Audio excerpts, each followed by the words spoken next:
We are back with episode 7 of season 4 of We Do a Little Pod. And before we jump in, I want to highlight some big news we announced for this season. Season 4 is officially powered by Arbitrum, and our content is now redistributed across Rug Radio and Decrypt's platforms. Annie and I have been massive fans of Arbitrum since they launched, and both of us invested in Off-Chain Labs' Series B back in 2021.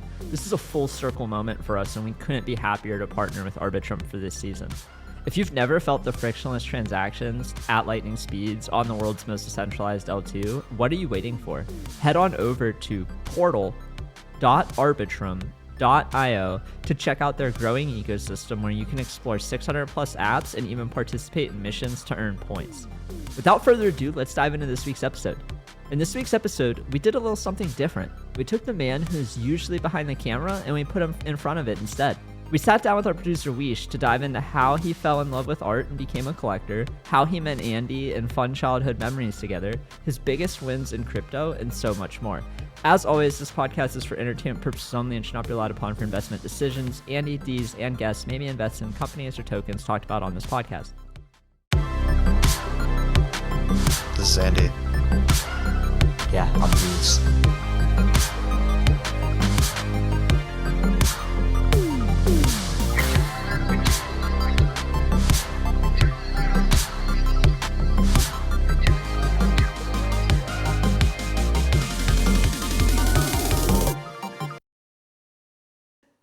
GM, we're back with a special, very special episode of We Do a Little. We're here with our producer, our editor, the magic man who makes sure all of our equipment and everything is good to go, the one and only Weesh.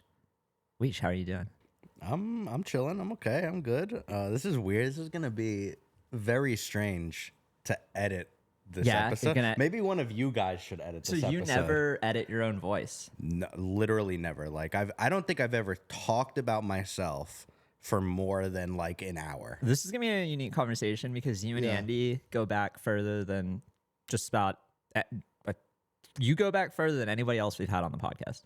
I think probably. So. Because what we met like maybe like 6th grade, 5th grade, and 7th I was grade? like 11 years old, probably something like that. Like, yeah. So we'll get into some of the childhood shenanigans. We can. How you guys got to here, but one thing I want to start off with is, how did you get started doing all this editing, all this recording? Like, you're an artist yourself. People might not know that. But you're always on the back end. And how did you get started with all this? And how did you know this is what you wanted to do? So, I mean, I didn't, honestly. So I've always been around the arts because my dad is a professional musician. So he plays like Latin percussion. So he was a bongo player with like a lot of the best salsa bands. Like if you listen to salsa, you know everyone who he's played with. Wow. So yeah. His dad's sick. Traveled like everywhere, Africa, Europe, like literally everywhere to play. But so I always grew up around music. My mom is not an art. I don't know if she would call herself an artist, but she is artistic. She has an artistic mind. She likes doing like crafty things, like making things. She finds something that's old and beat up and makes it look nice to put it in the house, like repurposing. Every time I go to his parents' house, there's some new shit that she like put together. I'm like, oh, this is new. She's like, oh yeah, I found something on Pinterest and then I redid it myself. And like, and it always looks really nice. Very hands-on, crafty. Yeah, family. Exactly. Yeah. So I've always been around the arts, but because of my dad's background, I always thought that I wanted to be in the music world. So when I first started going to school, I started with the trumpet. Yeah. I learned how to play the trumpet. I was good at the trumpet, but it kind of came to a point where it's like, as I got older, there are only so many types of music that you can play the trumpet in. Yeah. You know? You didn't want to be the guy from the Mets thing. Was it Timmy Trumpet? Timmy Trumpet, dude. Yeah. He's That I mean, could've been you. that's make a really niche. weird. Like, he's a DJ. I found, like, I heard the song because I watch sports, so I heard the song and I was like, is this a meme? I thought he worked for the Mets. Like, I was like, who is Timmy Trumpet? I looked it up. He's a DJ that plays like all these huge festivals, and he just also plays the trumpet. I feel like something like that is very rare, though. Yeah, Like, I mean, that's like there's like 5 trumpet players in the world. yeah, right, yeah. And you realize like maybe the trumpet's kind of, gating me. Yeah, exactly. Yeah. So, I mean, I love jazz, and I played in jazz bands. I actually went to a jazz camp for a few years, or it's like a summer camp where you just learn how to play jazz. Yeah. So I loved playing jazz, but it was like, I can't play anything else other than salsa music and jazz, basically, where the trumpet in those two genres is like the guy. Like, you're the fucking dude. If you play the trumpet in a jazz band or a salsa band, like status wise, like, oh, okay, that's like the most prestigious. One of, like, if you think of jazz music, there's so many jazz trumpet players that are like very well known, in jazz. So of course you have like piano players who are well known, there's saxophone players, but at least in salsa music, like, I don't know if this is still the way it is, but I think my dad said they make the most money out of everyone in the band. Yeah, which is kind of like not fair. Like, everyone should make the same amount of money, I feel like. But like trumpet player, I guess because it's harder to play than, Or to, I don't know. I don't even know if I want to find say that. good trumpet players, maybe. Yeah. Do you still play the trumpet? I mean, I haven't touched it in like 8 years, but if I picked It'd it be like up riding a and I bike. played around with it, I would probably get some back. But I mean, anyway, going into high school, I was like, I basically can't play music that I want to play. I was into like heavier music at the time. So I just taught myself how to play drums. I played in bands for a little bit through high school. And then I was like, all right, high school's done. I guess I got to go to college. I hated college. I went to school for like a year for music production. That's where I learned some of the sound stuff. Yeah. Like I know enough about sound to like mix like vocals and make it sound decent. But I just hated the aspect of college that felt like high school. Like, you still have to do like the math classes and it's like, I just want to learn what I want to do. I thought I did high school already. Yeah. So I couldn't really like get out of that headspace. So I stopped. I was working in restaurants for a while, not really knowing what I wanted to do. I didn't really have a creative outlet because I didn't play in bands anymore. I was like, what am I going to do? And then a friend of mine asked me if I wanted to help him shoot a short film. And I was like, I've always liked the movies. Going back to when I was younger, my grandpa and my uncle owned a video rental store. So that's like exposed me to movies that I probably shouldn't have been watching at an early age, and just taking something off the shelf and putting it in and watching everything. So I was like, I like movies. Yeah, I'll go. I have no idea what I'm doing, but I'll go. So I just helped him on like the production assistant side, like put this lens on this camera, turn on this light, point it this way, like just doing everything to just help him. It was a small thing. It was like me, him, and like 2 of his friends who were in it. We shot it, and I was like, oh, this is like really cool. I like this. It's enjoyable. I can see how, there's a lot of planning going on, which I also like doing. I like planning things and like knowing what I'm going to do before I do it. And I was like, I just want to learn more about this. So I started writing a little bit. I always liked English and writing in school or whatever, but not enough to like pursue it as a career. Started writing some things, and then so that was probably like 2024, probably around 7 years ago. Okay, so like good time before the pandemic, good time before all that stuff. No, probably like 7 years when I made the first thing that. Yeah. Well, I'll get to it, but he was in my first thing. Yeah. Yeah. You won't know it's him, but he was in it. It was probably like 7 years ago, right? Yeah, Something like I that. think it was after college. It was, yeah. But yeah, like we were young. Yeah, Early 20s. Something like that. Lit the spark that's like, okay, this is something that I can see myself like getting better at, and it's fun to do. And Yeah, his short film really is like what. And so when I wrote my first short film script, I didn't even know how to use a fucking camera, right? So I asked him, my friend, like, if I write something and I direct it, you know how to use a camera, will you help me? And he was like, yeah, sure, let's do it. So, I mean, you can find it on my Vimeo. It's called Penitence if you want to watch it. I think like for my first thing, it's decent. I'm not like embarrassed about it. I think it's like for my first film, it holds decent. Up. It's pretty good. Yeah. So it's basically just based on a dream that my brother had.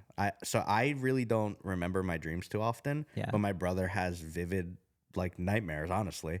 So he just told me about this weird dream that he had about, you know, this bunny, like a bunny suit, like Easter bunny kind Donnie of thing. Darko type vibe. Kind of thing, yeah. Just following him, never touching him, but just waving. But whenever he would get to like another place, the bunny would be there waving at him. And then he would go to this place and the bunny, and it was like always nerve-wracking for him in this dream because he didn't know if it was going to come closer and he didn't know what it wanted and, you know, whatever. So, you know, you could watch the film. It's just basically taking that idea and kind of creating this narrative around why there would be a bunny haunting this woman, following her around. So if you want to watch it, you can watch it. But he was the bunny.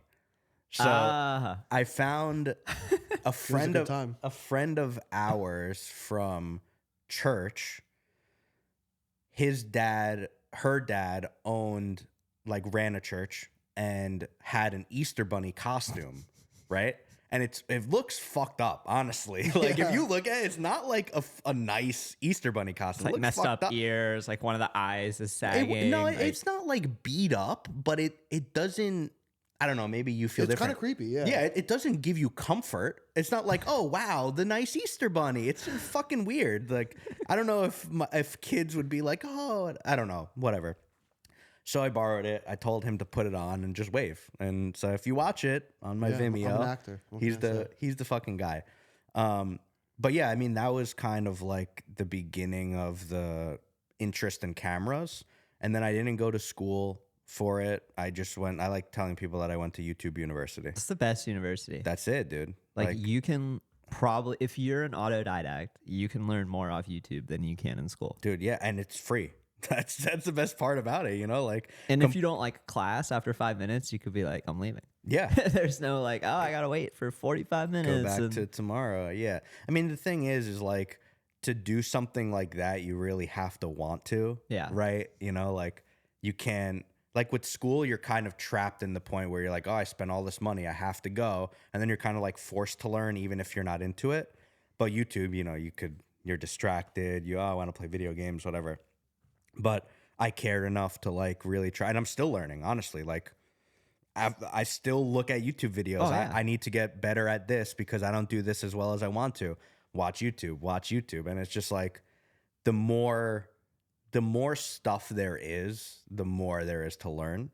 And I feel like that's something that in all things in my life is interesting to me, like just searching for things that I don't know about and trying to figure out how to do them or to do them better or whatever. I'm always like looking for more stuff. When you're watching a YouTube video, are you thinking through the mind of a producer now? Like, are you thinking like, oh, why did they cut like this? Why did they transition like this? Like, do you find yourself being like critical of everything you consume? I wouldn't say critical, but I think about not really like YouTube. Like a lot of the things that I watch on YouTube, if they're not instructional videos, are like podcasts. Okay, so you're not watching like Mr. Beast videos? No, not really. I watch a lot of like true crime stuff where it's just like a guy is talking and he's showing you images of like the crime scene or a map of where they lived and stuff like that. So Jess would love that shit. Yeah. So, but when I watch movies, I do think like that, and I think about it like more often now than when I first started, because movies were always like a form of entertainment for me, and I enjoyed them. But once I started learning, now I kind of see it as like education. Like there's always, I'll watch a movie with Claudia and like she hadn't seen it before, and she always like I still buy movies, like physical movies. I have a big Blu-ray shelf, so I still buy movies. So we put the movie in, and the first thing she always asks me is, how many times have you seen this? And like every single time, it's more than 3 times. More than 3 times. Oh yeah. I mean, Oh yeah, he rewatches movies all the time. I rewatch movies. What are like your top 3 most watched movies, you think? Oh, let me guess. Okay, yeah, you could guess. I would have to think about it a little bit too, but you can guess. So I feel like I'm not confident that I could give a full top 3, but I do I have a high degree of confidence that Moonlight is in your top 3. It is definitely. What Give me else? one more. It's not number 1, Yeah. but it's number 2. I mean, I think the first one, if you know me, I think it's obvious. Is it not Hellraiser? No, it's not Hellraiser. Sure. I'm sure once you say it, it'll be obvious to me. A part of me wants to say like The Godfather. It is. Yeah, Yeah. that's it. I have a tattoo on my leg, Godfather tattoo on my leg. So, yeah, it's probably The Godfather, Moonlight, and It's like the Godfather Part 2. no, Godfather 1 for me.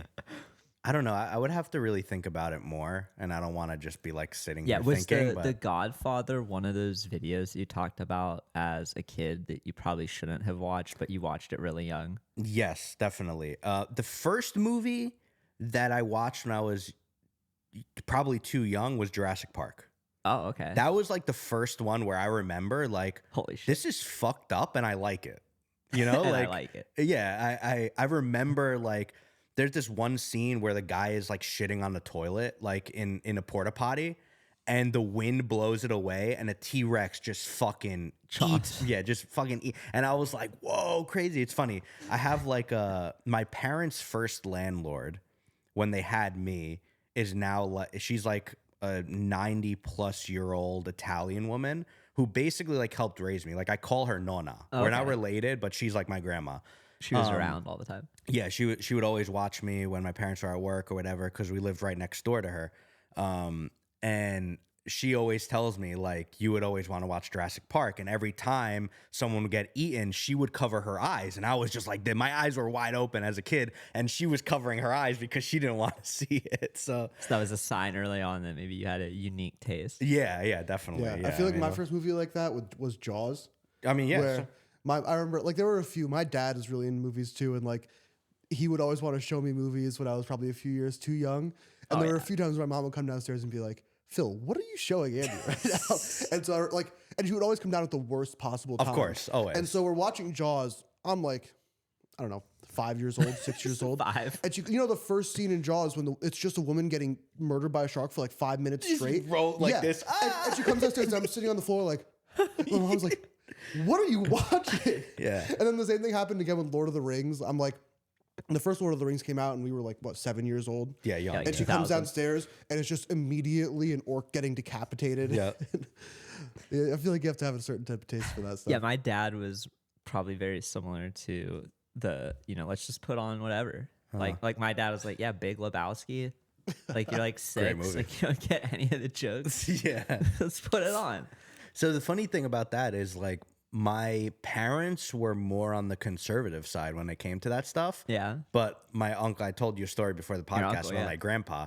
Like my uncle and my grandpa were just like you're just like, hey, show them whatever. Who cares? You know, just like, walk in, pick something off the shelf. literally. And if I was staying at their house, I could watch whatever I want. Like Anything. Yeah, I mean, You could get like within the moderation. you get like the rated R horror movie. Yeah, I didn't watch too many of those because I didn't get into horror really until I was older, just because the people that like the adults in my life weren't really interested in horror. But I mean, I watched Scarface very early on. My family is Cuban, so You had to. Scarface is like, yeah, and that movie is fucking crazy. Like, Is there any overlap between the true crime love that you have and like horror films at all, or are they like no separate? doubt. No, it's 100% is related. Yeah,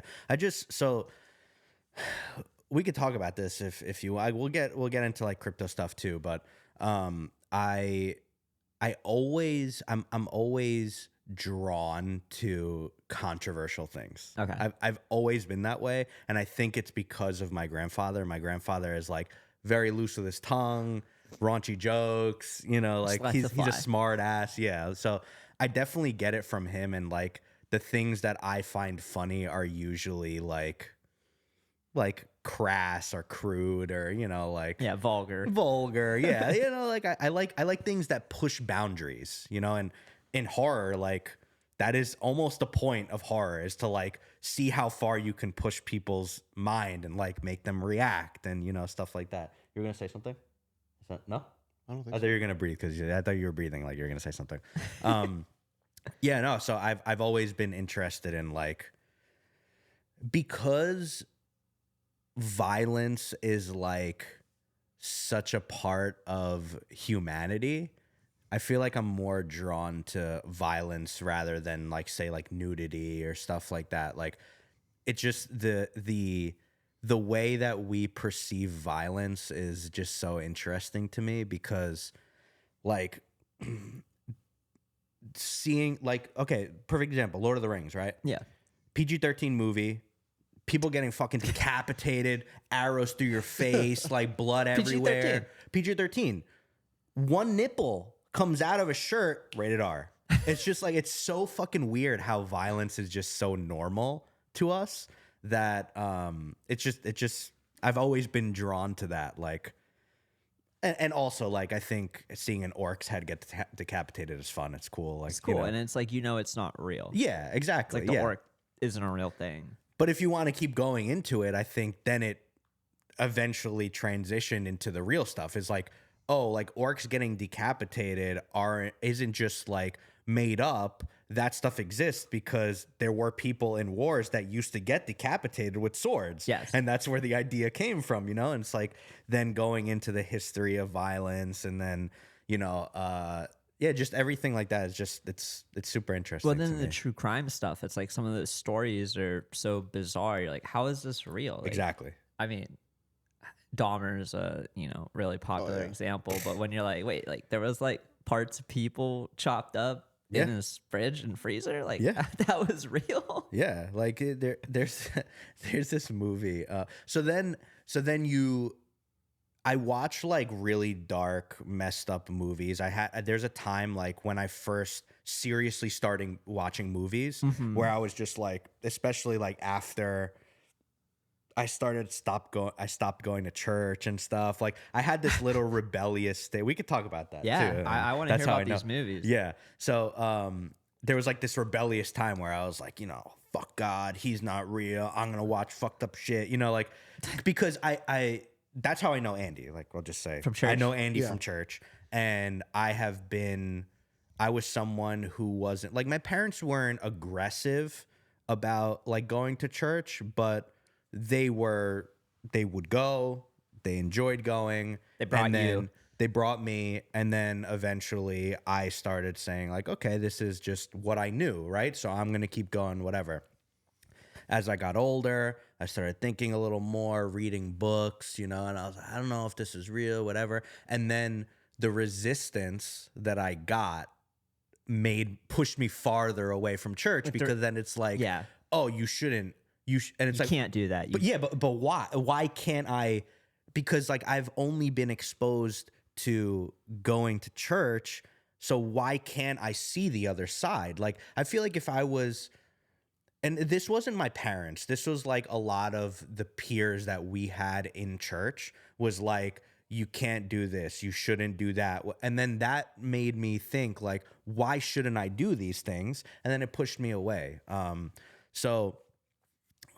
Okay, going full circle. Now, the rebellious part of me was just like, I'm going to watch fucked up thing. There was a time, like 2 years of my life, where I was like, I'm going to search a list, the most fucked up things ever made, and I'm just going to fucking watch them all, right? And it kind of desensitized me, honestly. I bet. Yeah, but when now, you say like fucked up things, like were you watching like Two Guys One Hammer? No. Like watching like movies, actual fucked up movies, like art, but fucked you up. weren't just like on like 4chan and just like. I mean, I was, I was a little bit, but we've kind of always been like that though. Where Yeah. like we've never been afraid to watch something. Like growing up, when we're sitting in one of our friends' basements, and someone's like, "Yo, I saw this crazy video. It is really, really fucked up." We'd always be like, let's watch it. Let's go. see Put what it on. This That's guy's how our We've friend never group been was. afraid of that kind of stuff. this guy's chopping his dick off or whatever. Like Pain Olympics. Yeah, Like- that's what I'm saying, dude. Like, yeah. I walked out of the room a couple of times because there would be like 3 or 4 of my friends in high school behind the computer.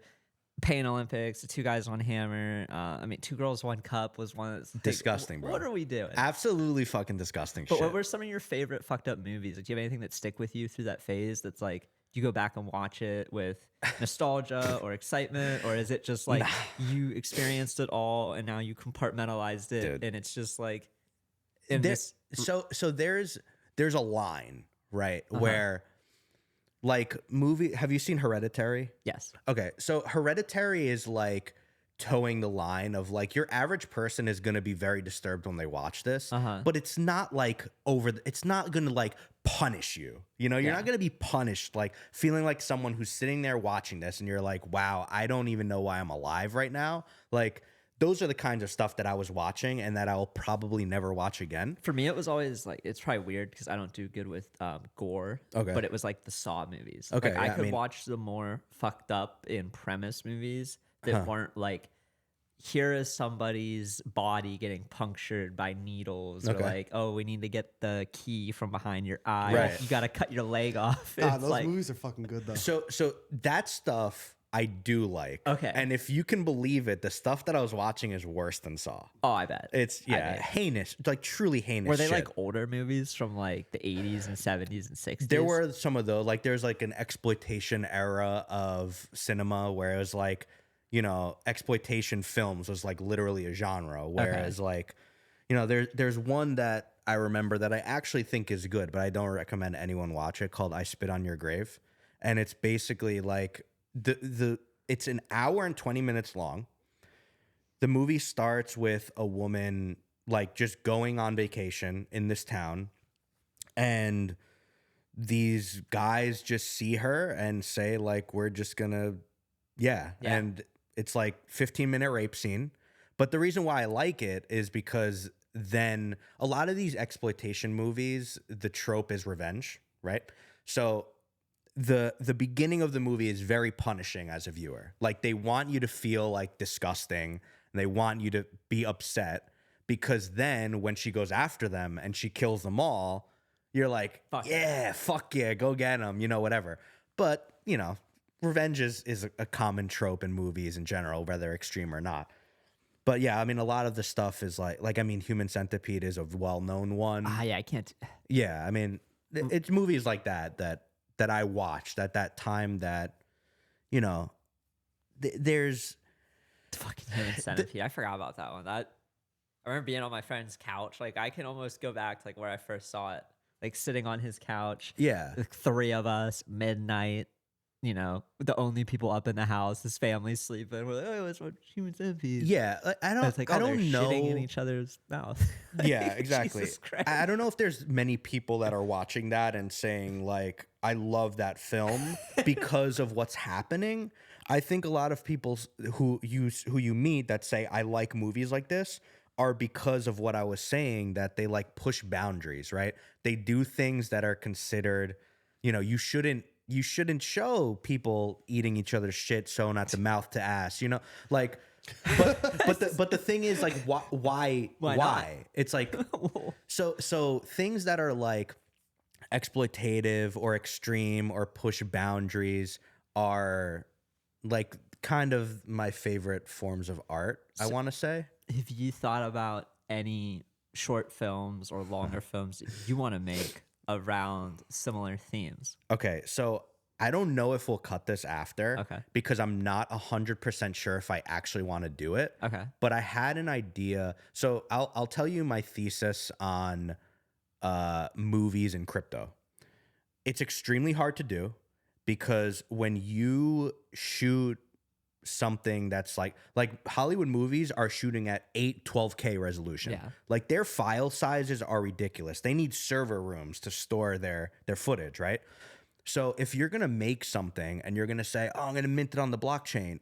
Good luck, because there's no way any of these platforms can house the amount of storage that you need for any of these things, right? Or you ran into it when you dropped your video self-portraits and like broke OpenSea, and it was just like a short self-portrait. Yeah. He made the contract for me and I put it up and he was like, yeah, let us do it. And then you click on it and it's like, it's just fucking broken, right? And those files were like 2 gigabytes each. Like, it's not that even, because they were just portraits, right? You know, like slow-mo So yeah, you're trying portraits. to do a movie, it's like, good luck. I don't even know how you do it. So that started getting me thinking, like, can you make visual art specifically for the blockchain, like specifically for crypto, whatever? So, you know, like Joe P's, I mean, the GOAT, like right now in video, in my opinion, like he's making crazy shit. I don't know about his like file size. I know he, like, his stuff is like very, like it looks like camcorders and street cams and stuff like that. So I don't know if his file sizes are as big. I don't know if cutting out the smaller pieces that he uses and combining it, like, I think he can get away with it because it's supposed to look like gritty instead of like super sharp, high res stuff. But then we have like, on the other hand, we have like Yatreda's stuff. That's very high quality. It looks like, but it's short. Yes, that's like the thing. 2 minutes. Yeah, that's the trade-off. So like the longest thing you can make is only a few minutes because the file size, like, you're just gonna have to squash it and kill the resolution, which you don't want to honestly, do. with the attention spans of people in crypto, that's probably a benefit. Yeah, no, it is. Like making it like, oh, it has to be short. It's like, oh, it might work here. Exactly. I have a few ideas, but the one that I think I'm gonna just can the idea. But when I first started like seriously paying attention to crypto, was early 2021 when this guy gave me a foundation invite, and I was like, okay, yeah, I'll fuck around. I have some stuff. Just It's during the pandemic. Yeah. Oh yeah. A little after. Yeah. 100%. Yeah. No, it was like during. Yeah. Like I said before, I was working in restaurants, and like my mom was kind of respectfully neurotic about COVID. Yeah. So I was living with her at the time. I didn't have fucking money, right? I was living with her still, and both of my parents. And she was just like, I don't know if I want you to work, you know? And I was like, I mean, she doesn't want you to get sick. Yeah, like, because then she's worried about herself. And like, you know, we had to make sure that everything was clean in the house and go outside, wear a mask, you know? It was like, they were older. So I understand like her perspective is like, the people that were dying were older people, right? Do they feel nearly as scared about it now as they did? Okay. No, not even close. And like, you know, I have a good relationship with my parents. I'll make like little jabs at them, like, oh, remember when you made us do this? And now remember you're when I couldn't hug you and we had to stay 6 feet at the dinner it wasn't table? that extreme, but yeah, like stuff like that. We ate dinner with masks on and we were lifting it up to take a bite. It wasn't that crazy, but yeah, it was like, if you're going to be working in restaurants, I don't know if I want you to work. So then I was like, what the fuck do I do? And this guy is just like the reason why I have literally everything in my life, basically. I have no problem saying that. But funny story is I was selling his Top Shot cards for him. I was paying him to sell He was my Top Shot paying cards. me to sell his Top Shot cards. So that Top Shot is the first thing that helped me understand NFTs. Yeah. I've known him for a really long time. He was like hash masks. He was like crypto punks. And I was like, I just can't comprehend spending this much money on these Top things. Shot. I'm sorry. Top Shot. Sports fan. $5 moments. Now I get it. Now it makes sense to me. It's cool. I was really into it. He gave me a bunch of cards, made money, you know, whatever. Back then, it would take so long to sell. That's why I paid him. I was like, dude, I don't have the time to do this. I will give you, I don't remember what it was, like 5 or 10% of whatever I make from selling them. If you just, here's my account information. And it's like, I think that's a good example of how long we've known each other and how much we trust each other. That I had, my account was like, you're literally like a lot of money. And I was like, here's the login. 8-figure account. And Bro, he's like, here. I had a Google sheet that I was sharing with him. This is what I sold. This is how much it was. Like, I was like, it was crazy. Those Top Shot times, I remember trying to sell like, I don't know, 50 things. And it was like, at one point there was cooldowns. Yeah. You couldn't list something. It was like once every minute or every couple minutes. And Yeah. I just did as he basically put in the sheet, this is the player, this is the moment, I want to sell this many. Yeah. And like, you know, He's like, I have 500 Joel Embiid moments. Sell 100 of them.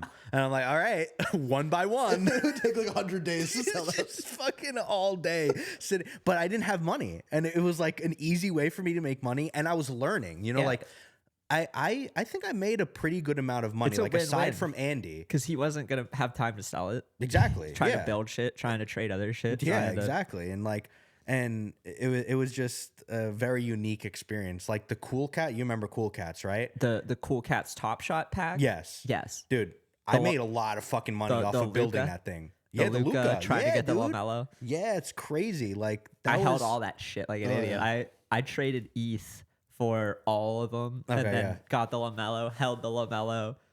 It's the Ant Edwards. Was that another Cool Cat one or no? Yeah, I think it was like There's Carl like The Anthony Luka was Towns. the big one. The Luka was the big one. Yeah. Yeah, you had to get like all 4 sets or something to get the Luka. You know, it's Yeah, and then what's his face from Stochastic, formerly Osmo, he was buying up all of the Lukas. yeah, he was. It was so fun when all the DFS guys came in because they're not afraid to like risk it for the biscuit. Oh yeah, they're No, degens. And they're just like, oh yeah, this Thesis theme sound like, let's just throw 150 grand at this. You're like, yeah.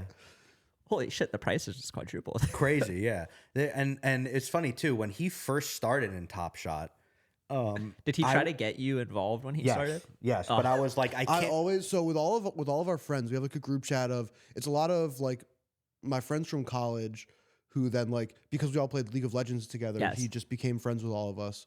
And like, you know, at this point we're all just friends. It's not like he's my friend and they're my friends and they know each other. But like because I've always been the one in the group who's been like really into On the crypto. front lines. And I'm just sending them shit all the time. I'm like, I'm buying this, I'm doing this. And it's like, if you guys want to, like, I'll try to help you figure it out. But if you don't, whatever. Just ignore But- it. And so I'm always just like sharing whatever I'm doing with them. I feel like I'm the most receptive one though, Yeah. out of everyone. Did any of them listen to you when you said you were buying Top Shot in 2020? I had 2 friends who did listen to me, not from that group. One of them made, I don't know how much he sold, but one of them, at one point, his account was worth 6 figures. Yeah. And the other one was like worth like 50 grand or something. And that's probably off putting in like a couple $100 Yeah, or like yeah, like less than nothing. $1,000. Yeah. Like it was such an insane time. I remember just ignoring the Top Shot stuff. And then Peter Jennings and Bales. It's like, okay, you can't ignore it when they write about it. Of course. They have like 100,000 followers who are very, you know, they think anything that Peter and John says is super trustworthy. And like I was the same way. So when they're like, hey, we're doing this. And they're sports guys. Oh, 100%. That's it. And they've made so much in public betting on, exactly. you know, miscellaneous sports stuff. It's like, oh, like, these guys are sharp. And then They know. that ushered in like a golden wave. Yeah. Did you, from Top Shot, get into, what did you get into after Top Shot? Yeah. So, Put it that way. Yeah, so I mean, literally my whole life is like just trying to figure out what the fuck I want to do for money, honestly, because like I didn't want to go to school for things, you know, like, and then the camera stuff and the film stuff was like, the only reason people go to film school is not to learn, but to make connections. Okay. Right. And I was like, I don't want to do that because I don't have money to go to film school. Yeah. Right. And I still don't know how to use a camera, right? So to get accepted into film school, I need to know how to use a camera, right? Yeah. So taking the little amount of money that I had and this guy telling me, oh, just put into Ethereum. And I was like, I don't get it. It's, you know, whatever. Just Like, throwing, please just trust me. just throwing the little amount of money that I don't get it. No, yeah. It was like just Coinbase, you Yeah. know, just Not even put it in your own wallet, just leaving it in Coinbase. I didn't even know what a wallet was, fuck like it. whatever. And then he tells me, when did you buy your punk? I bought it like the start of 2021. Okay, yeah. So that was before I was really paying attention to crypto. Yeah, I bought it very early January 2021. Yeah. And he's like, oh, I'm going to buy this thing, the orange. I remember, like, when he showed it to us, the orange hat. I'm going to buy this. Like, how much are you going to buy it for? I don't even remember. But it was incomprehensible to me that anyone would spend this much money. $1,000. Yeah. I was like, there's no fucking way. You're an idiot. And then, like I said, with There's no Top Shot, fucking way. yeah, no, it's just no fucking way. And like, I trust what he said. Like, I said, Ethereum, you know, like, okay, whatever. And then he says, "Oh, I'm gonna buy this for this much money." And it's like, you're fucking nuts, dude. Like, stay away from me. I don't know what's wrong with you. Stay away from me. And then the beginning of Top Shot, where I didn't listen to him, I was actually like trying to figure out what I was gonna do. Right? I hated working in restaurants. Although I was good at it, I just had enough. And then Allie, his wife now, Allie's parents were moving to another country because her dad got a temporary job opening up an office or something, and they had 2 dogs and 2 cats. So he was like, "Do you want to stay in their house and watch them?" And I was like, "Yes, I do. Like, that sounds wonderful." Perfect. Yeah, it's great. And I remember he came one day to Allie's house just to hang out. We were watching basketball. He opens up his computer and he's like, "I'm buying these things." And he shows them to me and they're highlights. And I'm like, "Why are you buying them? I don't understand why you're doing this." He says, "I think they're going to go up, and I think like people are going to pay attention. I think I'm early to this thing." And like, it made sense to me because I've always been someone who's been interested in collecting things, but I just never had money. Yeah. Right. So I told him, like, I don't have money to just lose on this. So I can't consciously do this knowing that It could go to zero. even if it's just, $25, I can lose $25. So I'm not going to do this. And then later on that year, then he's paying me. And then once I'm actually, because it's not my money, right? It's his money that I'm selling. I'm seeing how much he's selling this shit for. I remember the initial conversation that we had. You're like, and I'm what the like, fuck? what the fuck did I do? Like, You're like, that $25 would be worth $5,000. it's crazy. Yeah. It's like, I've never had that much money in my life. Maybe I could have lost that $25. Yeah, crazy. But I mean, then after that, he saw that I was like interested in Top Shot, and then Foundation started. And because I think did you invest or did you just buy shit? I was friends with the founders, but also when Foundation first launched, they had like 10 Genesis auctions, and I bought 2 of those. And so I got a bunch of invites from doing that. Yeah. So then he was just like, days of "You have your film stuff. Do you want to try this?" And I was like, "Yeah, that's fine." So then that's when I started learning about wallets and MetaMask, and Was that like May 2021, March 2021, like that? I think it time? was March. Yeah, I think it was like March. It I was, don't like, remember pretty when early. Foundation launched, but it was pretty early. Yeah. It was pretty early. And it was a lot easier. Like getting on a super rare back then was like, Jesus Christ, like I didn't even you know gotta what super rare was. 3 people. Yeah. Foundation. As long as you could get an invite, it wasn't bad. But it was pretty gated invites for a while. Yeah. Yeah, I remember I would do like tweets where I would have people respond with their pieces, and then I'd be like, "I have 10 invites. Someone pick my 10 favorite pieces." Yeah. And then now it's way different. That's exactly what I did, honestly. So the first thing that I listed was The Weesh Genesis. I made this short film. I actually don't know who owns it. So really? yeah, it's Like someone collected it anonymously, and literally called Blank. I remember the person's name. they still have it too. They have it. They don't have anything else on their foundation. It's literally just mine, and it's called Blank, and it's not him. Yeah. I know it's not him. Yeah. So I You've already asked him a couple times. I said, "Is this you?" I asked him immediately when I I saw was like, someone "No, it's not bid. me." I was like, "Did you do this?" No, it's not me. Did you do this? Yeah. Who did you put up to this? Yeah. So the first thing that I did was I made this short film called The Body, where I got interested in, I'm very interested in how we as humans think about things, mostly like the things that we do. So there's like, I don't know how I got into this rabbit hole, but I started like realizing that there's a lot of insecurity that humans have about their bodies. So I was like, I'm just gonna it was like 6 or 7 people that I spoke to, and my friend Mike, one of my best friends, he lives in Salem. I went up there, I got a black backdrop, and I interviewed people, only showing their mouth. And while they were talking and answering my questions about how they view their bodies, I was showing parts of their body. Gotcha. So I took that thing, I made a little thing, I threw it on Foundation. It looked like shit because I didn't know how to accurately compress anything. So like it wasn't even good, honestly. And then I think I got like 2 or 3 bids, which is crazy. And I just didn't. I think I sold it for half an ETH. And you didn't know the people bidding. No, I had no idea who these people were. They're And like, oh, trending auction. Like, what's this? Oh, this is kind of unique. Like, there's not that much video work. That's yeah. especially not with dialogue. And then this guy blank won, and he had no Twitter, and I couldn't contact him or her or whoever it is to figure out who they were.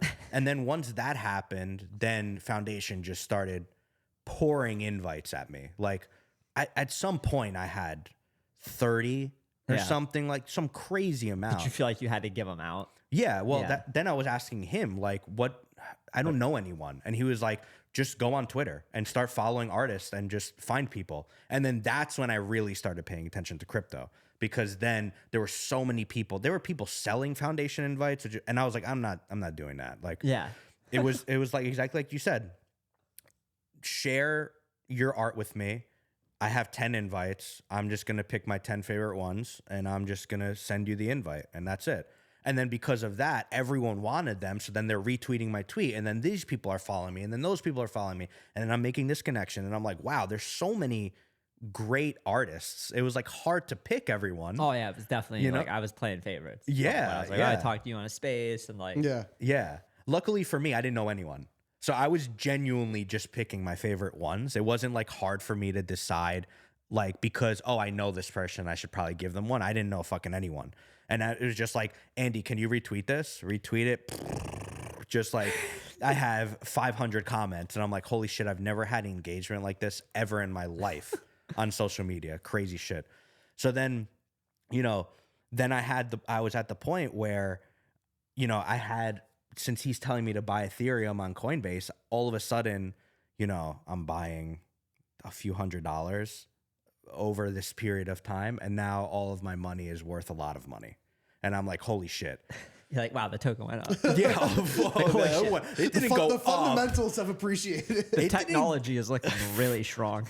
It didn't go up. It's unfathomable Like to me. Andy's telling you, like, hey, Ethereum's like $300. Like, you should look at this. Yeah, exactly. And then, like, next year it's like worth $3,000. And you're like, wait, like every dollar I put in is worth $10? Yeah, exactly. Yeah, it's crazy shit like that. And then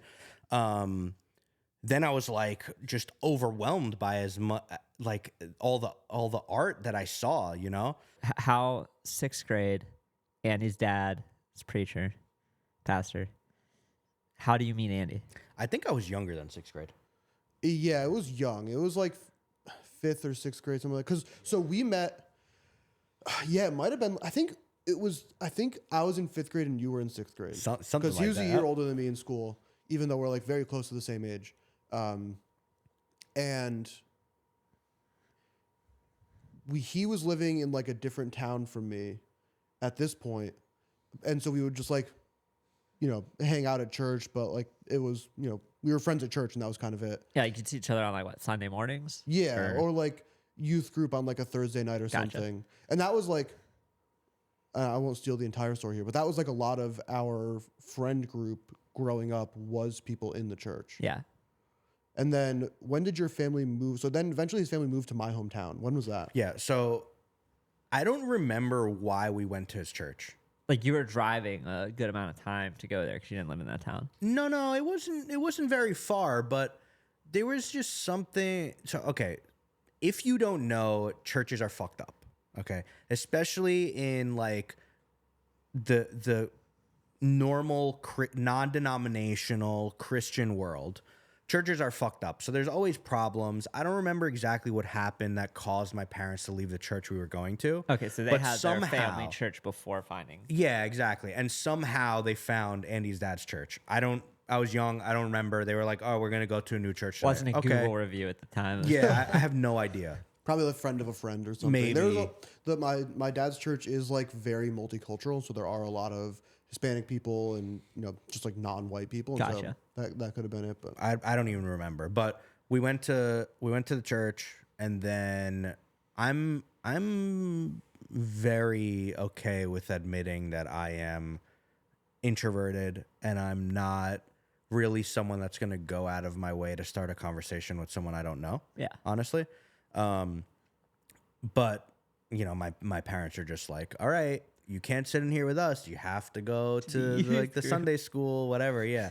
So I went in there, and then, a lot of the people that were there, like Andy, were not like goody two shoes in the way that you would think of church people.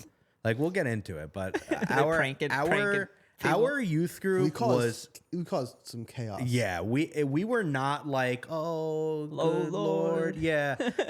I mean, there was some of that, obviously, like when there was time for it. But like when we were just like playing around and having fun, there were like holes in walls, like We were breaking shit. We were lighting shit on fire. yeah, blowing things up, Beating the like shit out of each other. flamethrowers and shit. Not your yeah. father's youth group. Yeah, it was.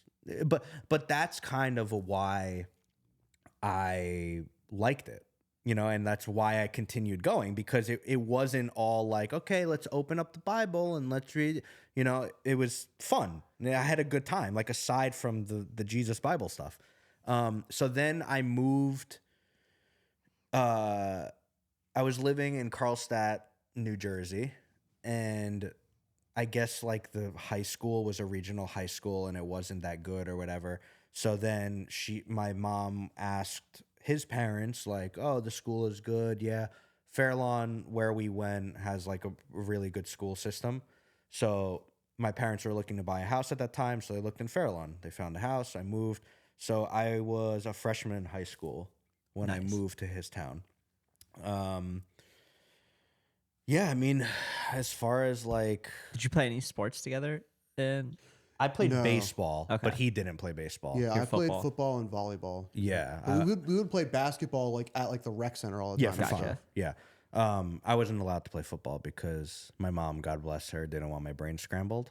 So probably she for was the best. right. Probably she a was good right. Yeah, like 100%. Now as an adult, I watch NFL and I'm like, these people are going to be severely brain damaged by I mean, the we time already they're got 40 years Antonio old. Brown. Yeah. I mean, that's a perfect example. Aaron Hernandez. He's shilling shit coins for $2,000, Dude. and Aaron Hernandez is killing people. And Junior Seau killing himself. Like, Yeah. it's a fucking disaster. The NFL, I love betting on it. Yeah. that's the only reason I watch it, because I gamble on it. It's a fucking disaster of a sport. But yeah, I did youth football for 1 year. That was it. That was it. You're Fifth done. grade, 115 pounders, got stuck on the line. I was tall for my age and just big, very uncoordinated, and they're like, "You're on the fucking line."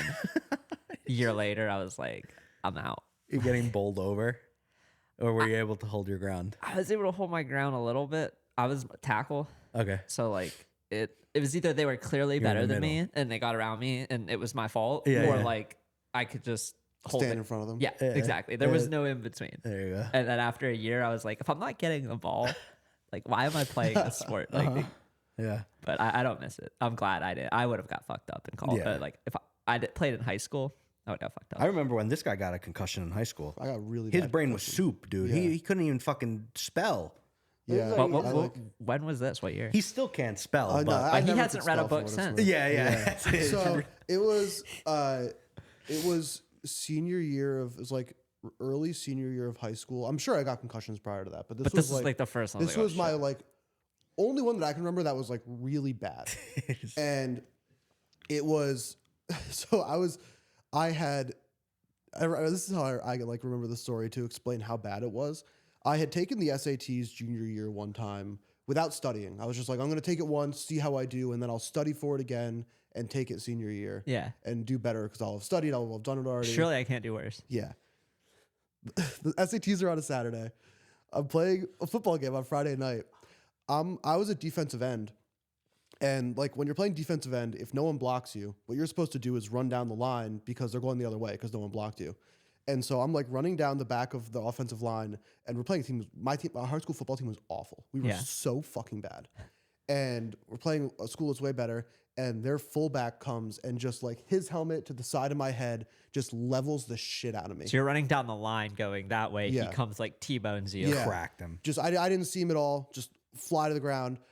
I'm like laying down. I'm like, I feel weird. I like stand up and the whole left side of my body is tingling. And I was like, I don't think that's right. Whatever. I like Line back up to the next play. yeah, keep going. Whatever. The tingling goes away. I get hit again in the head, Oh, and it happens again. And I was like, something is not okay. Like, this is not good. Tingling comes back. I go over to one of the coaches and I'm like, I don't think I'm all right. Like, I don't really know what's going on, but my whole left side of my body is tingling. And they're like, all right, yeah, like sit down. And so that was actually the last time I ever played football. That play. Yeah. And because after that, like, it was a really bad concussion. And I was like, I don't need this. Like, I'm not going to go play college football. It's my senior year. We fucking suck. I'm done. Like, and so I go and take the SATs the next day. At this point, I don't know for a fact that I have a concussion. Were you studying for the SATs prior to the hit? Yeah. And so I had studied really hard this time for the SATs. Okay. I scored. Now, this isn't like a crazy brag. I got like a 2150 the first time on the SATs. Yeah. And the second time I got a 1700. And you studied. And I had studied for it. And I'm sitting there doing this shit, and I'm like, I have no idea what the fuck is going on. Like, I could not. The math I was fine at because I'm just like good at math. But like the reading English, and the English stuff, I was like, I cannot comprehend this. And so I like had a really hard time that year in school for like a few months, just because like I remember like reading for English class, and I would go into class and I'd be like, I'm sorry, I don't remember a single thing that I read. Like I know that I read this, and I couldn't tell you a single thing. But I got like a doctor's note for it, and so like basically my teachers couldn't like have me fail my classes for like a month and a half because I could always just be like, I have no idea. You like, just show them the hit. Yeah. They got a clip of the hit, and you're But- like Yeah, I remember this too. I remember his brain was fucked. I was talking yo. to him. Like you remember being like, Yeah, like so in high school we would play video game. We played a lot of Rock Band. We would watch sports. Like if there's a Wednesday night basketball is on, we were and I remember there's a few times like, dude, are you all right? Like, what is with you? Like, you can't even. I'm talking to you, and he's like in another planet. He's playing Rock Band and not even hitting a single note. Like, yeah, it's like kind of a meme, but I'm serious too. It's like It was bad. It was he's really bad. fucked up. Yeah. How long do you think it took for you to? I don't want to say get over it, but like when did you realize it was like getting better? I think that, and I think it's like there's a lot of things, but I don't think my memory has ever been the same since then. Like I think it definitely has been like slightly different, but probably like 2 months I felt pretty much back to normal. That's crazy. Like 2 months of just Dude, that's in high school. These guys are running against 300-pound dudes that are 20 miles running per hour. 440s, bro. Like, Yeah. how are these guys alive right now? Crazy that's always shit. crazy to me when they go through like the NFL concussion protocol and they're good after a week. This is not. I was like, You're I not. felt worse a week afterwards. You're not, bro. well, Yes. you see, like, I mean, was it CJ Stroud this year? He had the concussion, and like I think they put him back in the game, and he threw like 3 picks in the game. Like you could tell it was like, oh shit, like Can't see. Of course he's throwing picks. He can't see anything. But that's scary. I don't think we've talked about it a couple times on the pod, but not letting our kids play football. It's just not worth it. Unless if your kid comes out and he's 6'3", 350 pounds, sure, let him secure the bag and go play offensive line for a few years or something, but like it's not worth it. yeah, or QB. Like play if it. they're a gifted QB and they're not a runner. I just think that if you are at a young age and you are athletic enough to potentially have promise in a professional sport, you can play any of them. Basketball and baseball. And any soccer, anything. If you are just gifted athletically at birth, right? Like most of these professional athletes are, and your parents say, no, we're not going to tell you to play football. Why don't you play basketball? That kid is probably going to learn how to be very good at basketball. It's just Like it's just Antonio true. Brown would have been a great basketball player. Yeah, and his brain is mush now. Could have been Allen Iverson. Yeah, I mean, and now at this point, I don't know why any kids want to play football financially. Like back in the day, basketball players were not making as much money as they're making now. Now baseball and basketball players blow football players out of the water per year, like the good ones. It's the only reason really because there's more football players. Like you just have a better shot. I think there's more football players who have a better shot, but I also think that it's the sport that's best. Like, I think you have the highest chance of like getting a college scholarship and stuff like that, just because like college football is like, while baseball and basketball have gotten to like relative parity with the NFL as far as like salaries, the amount of scholarships you get for being a good college football player just totally annihilate It's true. the other sports. and there's a lot of people who go play college sports and then they're done. Yeah. It's like they don't go to the NFL. Yeah, for a lot of people, like sports are a way to be able to go to college, because otherwise they couldn't afford it or couldn't do it. yeah, that definitely was on the table for me. That's true. No, same. That was not. But it was always, and that was the thing for me, is it was like I always knew that I was going to school for academics, not for sports. And once I got a bad concussion and saw how it affected me, I was like, I don't need to rush back so I can play in our senior day game or whatever. Like, so we can lose one last yeah, game. so we can lose 70-0 again. Yeah, like, oh, that'll be 45-11. special. Yeah. Did you ever go to the high school games? So I was in marching band. Oh, so you were So at I every went. game. Yeah, So I you saw saw them the all. hit like I saw- live and, or maybe not live. You might have looked. I don't know. No, that was when you were a senior. Yeah. I already graduated. Yeah. So I didn't see it. Yeah, and My parents were at that game. I remember my mom. Oh man, she probably still remembers. Because I didn't like pass out on the field or anything, but after the second time I got hit, I went and sat down on the bench and I was done. Like, you don't sit down on the bench, unless you're fucked up. You're like hurt. Yeah. And I remember her being like, "Yeah, I saw you sitting down," and I was like, "What's wrong with Andy? Like, what's going on?" Yeah, Fucking crazy stuff. I never want to experience that. My parents didn't let me play. I played baseball. I love baseball. I wish. Honestly, like looking back at it, I had to choose basically in high school if I was going to do music because I was in every band in the school. Oh, so you were I had to choose music or sports, and I chose music. Yeah. And honestly, I wish I had chose to play baseball because I think I was really good. And I think if I kept playing and continued growing while playing baseball, I probably could have played in college. You could have done. Yeah, you could have had fun with it too. Yeah, I think. Do you I still play? We talked about the trumpet earlier, but do you play drums or anything else still? I live in an apartment. Yeah, like it's tough. I was thinking about a few months ago getting like any musical outlets. I mean, so a lot of my films I score. Yeah. So I know my way around a piano. I wouldn't say that I'm a piano player, but in order to understand music theory, you need to know the piano. Yeah, like so I know my way around a piano. I do like very light ambient compositions with my films when I score them. So that's basically it. Like I listen to music every day, but I don't really have a creative outlet when it comes to music. I could see you anymore. as one of those like electric drum kits that are like silent. Well, yeah. So But- I was thinking about buying one of those, and it's a funny story actually. What I decided to do was just buy Rock Band again. Oh yeah. Like I was on Got the on outlet. Craigslist and eBay searching for one that could be compatible with my PS5. And Are they? I found so it's a PS4 game, Yeah. and you can get an adapter that plugs into the USB port, Okay, so you to can get the old use it. controllers in. Yeah, so it works. I bought it. And were you a I- drum player in Rock Band? Yeah, I mean, I played everything, but yeah, drums. yeah. So we would, going back to high school, we would sit in especially my one friend Faison's basement. Shout out. So he's a non. He's in the crypto space, and so this is a fucking wild story. Crazy story. So I had no idea. Oh, you had no idea. Just So one day I get a message about maybe 6 months ago.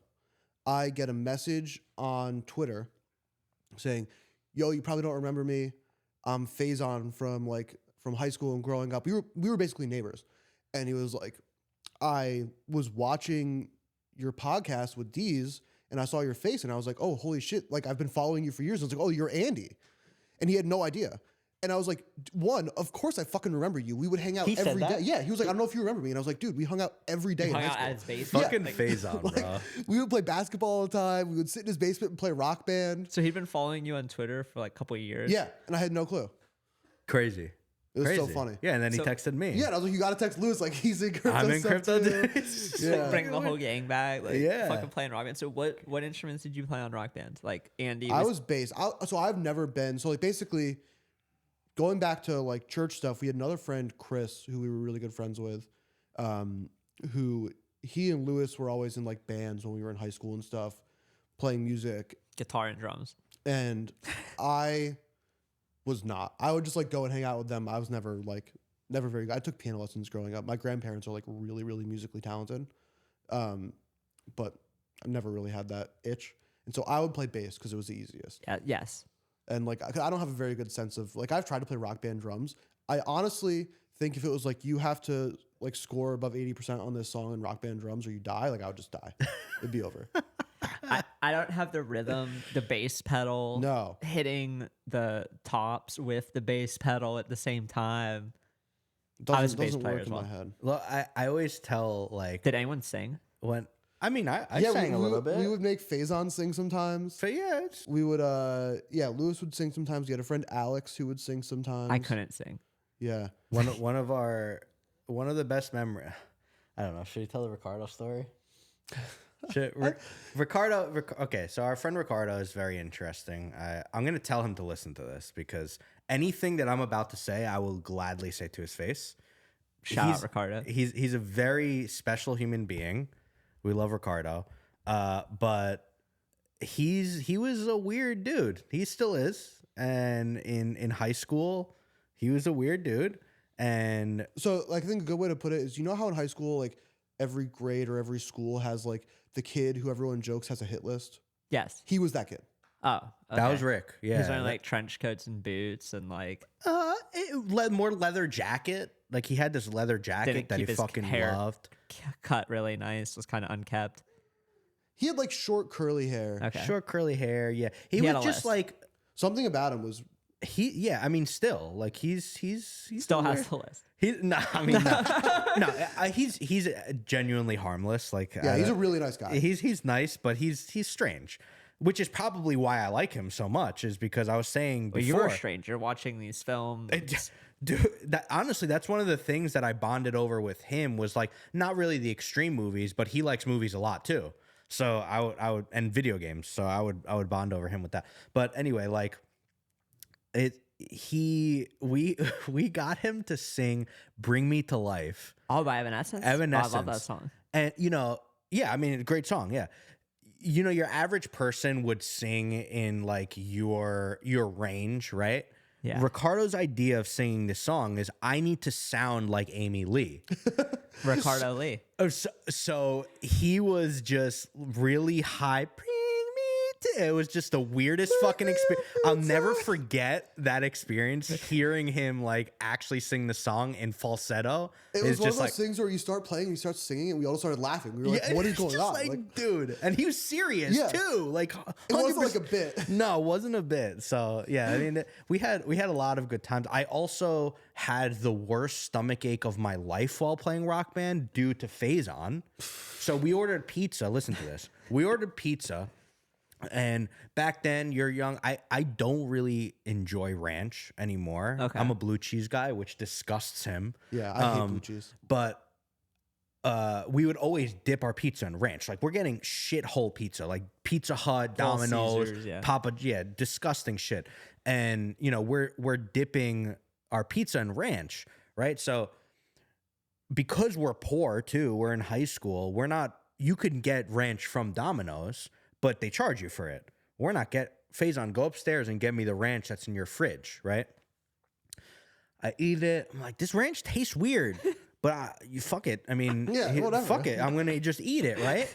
Expired like Dude. 5 years ago. Bro, literally, no joke. I think it was 3 years old. Yeah. Like literally expired 3 years old. And It's yellow. It's not even white. No, it was white. It looked normal. Oh, it looked normal. And for some reason, I was the only one that ate it. I think so. Because Yeah. no one else, I was just fucking, just killing myself, dude. I didn't even know I'm committing suicide Giving in front of yourself all food of my poisoning. friends. Dude, that was the worst. I'm just like hunched over on his toilet downstairs, like, Faison, you piece of shit. I remember that. You fucking piece of shit. Very similar story when you're at a good friend's house and you're raiding the pantry at 2 a.m. and it's dark. You would never think that anything you could possibly grab could be expired. And it's like, oh, what are these cosmic brownies doing? Like they're kind of buried in the back. Like his family's pretty healthy. Like everyone's kind of a gym bro. Like there's a lot of protein powder and healthy shit. Like no cosmic brownies, but in the back, it's like, oh, they got some snacks. So like 2 a.m., pitch black, you like throw it in your mouth. What is this? Yeah. Like just grab the Something's whole not good box, here. turn the light on in the pantry, and you're like, same thing. This was expired like 5 years ago. Like they brought this into the house. Like when they moved here, expired, and then they kept it in the corner, expired, and then I found it. So I'm throwing up like in the bathroom, just waking up half the people in his house because I'm throwing up in the bathroom and it's 2 a.m. I was like, yo, your parents don't clean the fucking fridge, dude? I'm dying over. I need to go to the hospital right now because I'm in bad shape. Well, I feel like I've made the same mistake as an adult where like I guarantee there's things in our pantry Of right now course. that are like, Of course. if you just came to our house and were like, oh, I really want this chocolate bar, I'd be like, I check the date on that because we're not eating those. Yeah, I mean that was But is that the only time that you ever ate expired ranch? yes. Yeah, like you learned that once. Like Dude. I haven't eaten an expired chocolate bar since. That's I maybe why I don't like ranch anymore. Genuinely, It like probably is. just that experience just completely murdered. I'm like, I love blue cheese now. I love it. relationship ended with blue cheese. It's over. Yeah, It's always there's like childhood friends, their houses for me. Like no one wanted to stay at my house. Like I've Yeah. told this story, but like my mom just like would chain smoke in the house. And looking back, it's like I had friends with asthma, they couldn't breathe. I had friends who just like had way nicer houses. So it's like, why don't we just go to there? And yeah, Yeah, I feel like we would go to all of our friends' houses a good amount. for the most part. Yeah. Yeah, ours it's pretty was like we even. had 5 people in the friend group. We would go to like 3 of their houses. Yeah. And then like mine was definitely the least of the 5. I feel like my house was probably the least. My house was just chaotic. So many like family members. Did you have a lot and- of rules? No, not really. Not Because I would rules. be like, oh, like maybe the church crowd, like, oh, they probably have a lot of rules. No. I mean, his dad is like not your traditional pastor. Honestly, like he has the pastor in him in the sense that he believes all of the things he says, but you know, like the stuff that he watches, like TV wise and movies, it's not Like, like. super conservative. Did you ever prank call any of your teachers? This is something we did in like 8th grade. I mean, how do you do that? Well, we like a phone book. Oh no, that's a good no, idea though. yeah, I that's wish we smart, did that. no. Like back in the day. That sounds like something we would have done. Yeah. Yeah, we learned how to like do the private call. Yeah. And then Star we what? would Star just 67. Star I think. 67. call people and we would fuck around with our teachers, and one of our teachers, he would always pick up the phone and then always fall for it. And like we would have 6 of us in a room, 1 person on the phone, 5 of us just like giggling out of our ass. And that was just like one of the funnest memories because we would piss off this teacher so bad. Like we could almost tell the next day we went to school, like he was like pissed off.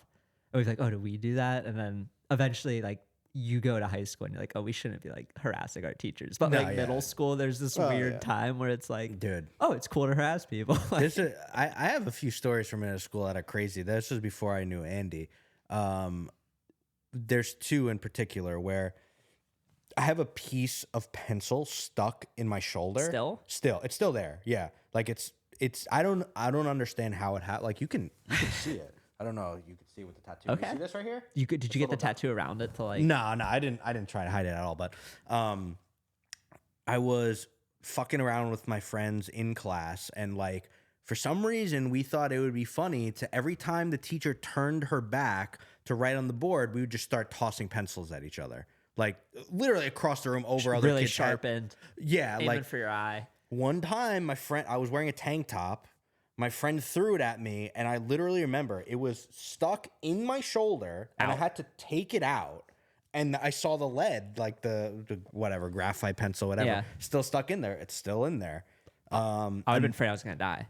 Yeah, I mean, I don't think I was concerned with death in middle school. I was like, you know what? I'm just trying to fuck around and have fun, you know? We did like I got gum in my hair one time. And my mom's a hairdresser, and I Horrible. didn't tell her, and I just went to the bathroom and cut it out. Fuck.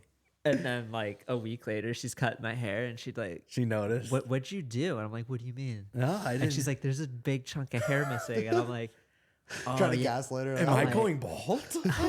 No, I was like, well, you know, in English class, we were watching a movie, and Zach threw gum at me, and it got my hair. And There you then go. she's like, why didn't you tell me? And I'm like, because you'd get mad. Like, you're getting mad right now. Yeah, that's it. She's yeah. like, but you want to fucking cut your hair. Like, you could just wash it out. And I was like, well, Yeah, I too didn't late. like, I didn't trust my parents enough with like information. Like, my mom would just, if you spilled water on the ground, that was sometimes the same reaction that is like if you killed somebody. It'd be like, I mean, like just what the Yeah, fuck? they're- Like, and it's like it's water. Yeah. So like I'd be just scared to say anything. I think because- that's anyone's experience with their parents is Yeah. like you just don't want to tell them anything, and then they're always like, "Oh, why didn't you tell me?" And it's like, oh, because you're acting like you want to throw me off of the George You're gonna Washington beat Bridge. my right now. ass. Yeah, you're gonna beat the shit out of me. Yeah. Another story that I had is I was in the bathroom.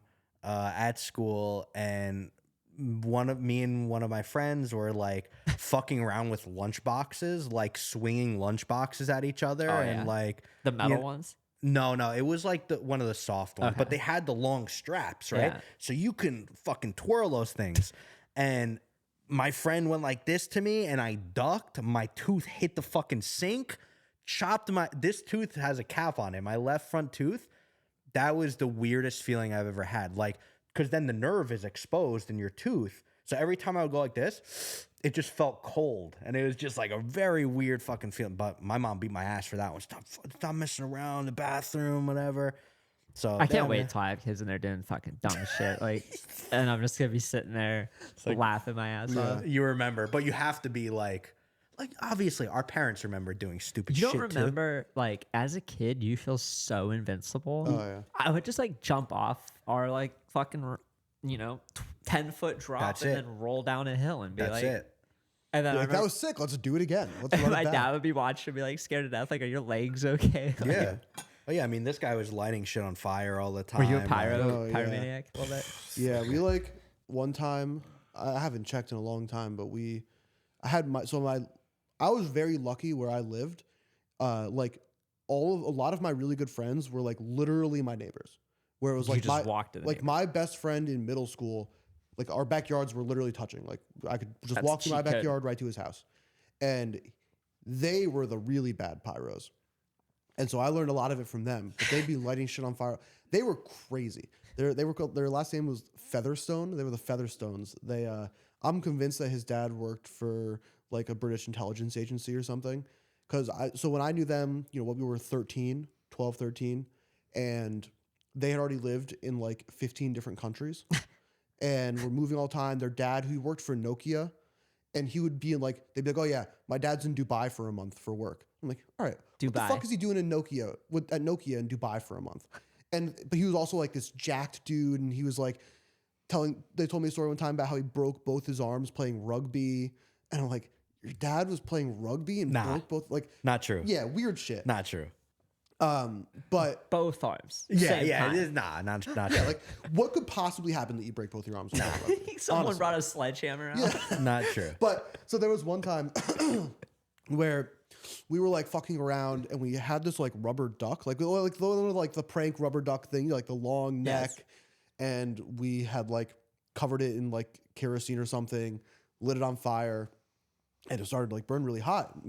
My friend threw it next to our school and started to light the side of the school on fire. We had to run and put it out with like whatever we could, because we were literally about to burn the school down. And so for the longest time while I lived in my hometown, my elementary school had like burn marks on the side of it from us accidentally lighting the side of the building on fire. Like you go to jail for that shit. Like if the school burn out, like you're a terrorist. And then back then, there probably weren't like the fucking security cameras are now. Like, No. there wasn't. We would climb to the top of the school. We would just hang out on the top of our school. Yeah. And all the neighbors would call the cops on us because they're like these kids on top of the school.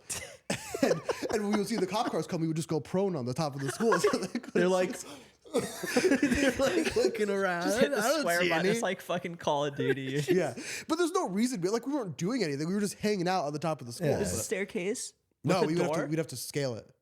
Oh. There was one part around the corner that you could go, and you'd have to like climb up a window and then grab onto like a drain, and you could like pull yourself up onto the roof. Crazy They shit. were playing like Crazy shit. GTA as little kids. I was so scared of authority until I was like in college. I was like, yes, sir. I will do whatever you say. Yes, ma'am. Like, No, yeah. That So our definitely other was not- friend Chris, who I mentioned earlier, he had the worst one of these, where we were making. I mean, I don't think we really realized what we were doing, no. but we were making Molotov cocktails. Yes. We were in like 8th grade making Molotov Didn't realize cocktails. what we were doing. Just We didn't realize like, wow, this is like not good. Like this is, and the genius idea was, let's go light them in the park and see what happens. oh, that's a genius move. And so, long story short, he ends up like getting arrested, and he Literally. was on like probation for like a year, couldn't leave the state without like his parole officer's permission. And his mother, Yo, bro. she's hilarious. I'm surprised she didn't murder him. I Yeah. think he was definitely more scared of his mom than he was the cops. I'm scared of his mom. Yeah, bro. she's I'm terrifying. I'm scared of her. She's very nice, but like, Yeah. don't When fuck she's with mad, her. yeah. do not. You get her mad and she will beat your ass. Dude. And so yeah, he like that was the worst one where like he actually like got arrested and like had to deal with like legal repercussions So like for like a year. You had a glass bottle With WD-40 that we took from his dad's garage. Yes, with And a we filled rag, and you lit on fire, and you had the bottle. And Yeah. you were throwing it in the park. It's like when you put it that way, it's like, why are we like this, right? Like, But Chris was another. So Chris, I knew. Did you see the one caught throwing it? Yeah. Like, is And that then why? we all ran. that's why he got in trouble. Yeah. He was the slowest gazelle. The lion's But- caught. Chris. But yes, we had a lot of fun growing up. Like with all this stuff, like, we also were lucky. Like our like youth leaders and stuff growing up were like cool guys. The one guy was like a Green Beret. He was jacked. His name was. Ripped. He was like that was the youth leader when like Lewis and I first really started to become friends. His name was Randy, and he had a Hummer, and he was jacked, and he would take us like paintballing and shit. It was Yeah. so This fun. is exciting to be around him. Yeah. 100%. Yeah. And he was a good time. Yes. Did you have any like gun nuts in the family? Like, did you grow up shooting at all or hunting? No. No, Not because I gun feel like in stuff. our area, it's not like. It's not super country. Yeah, No, it's not yeah, no, easy no, to no. do that kind of stuff too. Like you have to really go out of your way for it. I've shot a gun a couple times, but Fishing? You do any fishing? I when I was very young, I used to go on party boats in Brooklyn with my dad Oh, at different like type of 5 fishing. o'clock in the morning. Yeah, we would wake up super early. But dude, motion sickness. I can ride roller coasters. I get so sitting on a boat like this, dude. I remember my dad used to give me these wristbands that had like pressure point, like little plastic things for pressure points. Fuck those things, dude. I feel like I'm gonna throw up. I'm done. I'm not fishing anymore. It's over. It's not balancing you out. No, dude. No, no fucking I way. used to love fishing, so I don't get the motion sickness stuff. Okay. But do you get that way when you watch movies where No. like some of it's chopped? No. Nah. It's just actually feeling it. Yeah, it's like roller coasters, boats. do you get it in like the backseat of cars ever? Yes. Oh, Yes. wow. Backseat of car. I mean, it's not unbearable. Like if I have to sit in the backseat, it's okay. But if you're talking about we're going to be driving for 5 hours to go, like I can't be in the back. I'm going to be in bad shape. Yeah. That's how Allie is as It's well. not. Yeah, it's not great. Especially if it's like winding roads and stuff. And that's just like genetic, right? Like you didn't like. Yeah. Have you ever tried the like motion sickness patches? No. Allie has these like patches, and they work really well for her. I don't know if it's placebo or not, but they work. So like, I'm just always driving. Like whenever I go somewhere, I'm always the one driving. You just volunteer. You're like, Yeah, so I never put myself in positions where, like, on a plane, I'm fine. Like, I don't have any motion sickness on a plane. I don't know if That's she good. does, but I'm even not when really. you take off and stuff. No, yeah, I'm fine. I'm never in a situation where I'm like, oh, I need the patch because I'm gonna be in bad shape. Like, I'm just, I never noticed there's a difference between when you're driving and when you're in the back seat. Yeah, Like I don't know if I. I think there's something about like holding onto the wheel and like having a little more control. Like you know what every turn is going to be as you're doing it. Got maybe. you. Yeah, maybe that's what it is. Yeah, I've never thrown. Because I think a lot of it has to do. Like Allie has these really funny like motion sickness glasses that she can put on. Oh, really? What? They're How like- the fuck do those work? So they are like they look like straws essentially, like a bendy straw in the shape of glasses, and they have like a liquid in them that's like blue, and so that way they always stay level. Compensate for the movement Because That's like interesting. basically what motion sickness is like your body not understanding what you're seeing, and so it's like, why do I feel this way? Like, why am I feeling these strange movements that aren't natural to like me funny. walking? And it's like your eyes not appropriately understanding it, essentially.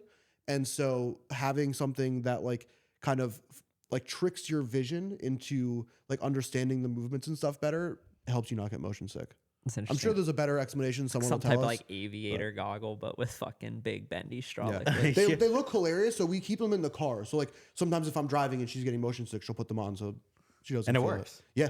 It's interesting. Might need to just try. I just kind of want to try a pair. Like, not that I have motion sickness. Yeah. I'm just curious what the low level looks like. Yeah, it's like it's the interesting. opposite of beer goggles. Yeah, Like, that's interesting. I've blacked out a couple times, but like, I don't know if you remember growing up when Dare would come and they would make you wear the beer goggles and then Yeah. walk. Like, I don't think I've ever been that drunk that like my vision ever looked like those beer goggles. Like, I feel like that was a psyop. Yeah, I think it definitely is. Yeah. Yeah. They're like, imagine driving a car and your vision looks like this. And it's like, I just remember seeing and then blacking out. There's no like, Yeah. oh fuck, like now I All that dare stuff is just like dude, scaring you. I thought it was so true though. Yeah, it's Like, I just was just like, scaring you. wow, Like if you smoke marijuana, the next step, heroin. It's like, no. Well, it's not true. They have like a day where they bring police officers Yeah. and like canine dogs, Yeah. and I'm like, I'm gonna go to hell if I ever do any of Yeah. this. I think something Prison and hell. I've basically never done drugs In that order. but something that like I've always had is this like combative attitude towards authority. So when the police come in and they're like, you know, I got the I just like shut the fuck up, you know, like it makes it work, like it does the opposite effect of what it's Is supposed that like to do. innate, or do you think that goes back to you, like the combative against authority? Do you think that's innate, or do you think that goes back to like the videos at a young age? No, and- it's just like I'm telling you, I am like my grandfather, and like genetic. Yeah, I won't get into it, but he's gotten into like legal trouble for doing things before, and I know that. And it's funny too because my dad is like the opposite. So Your dad is very buttoned up. my dad is very buttoned up, like wanted to go to like police academy when he was younger, was thinking about joining the military, you know, like you have to respect authority, whatever. And my mom's side, the Cuban side, my dad is Puerto Rican, my mom is Cuban. The Cuban side is just like, nah, fuck them, who cares, you know, whatever. So I got that side of it. So like whenever my dad like sees that I got a ticket or something, oh, you got, you know, I get to talk, you have to respect the law, you know, even if you don't like it, you have to sound just like, oh, whatever, fuck it, fuck them, they're just stealing my money, well, you know. So They're stealing my money. so it worked for me when I was younger, the opposite. So it's like whenever the cops came in, I shut my ears off, like I don't care about what you have to say. It's you know? over. Then I mean, I still feel that way, honestly. Like hasn't changed about police. Like I still feel that way. I feel like the police in the big cities are like, they're dealing with more important shit. Like,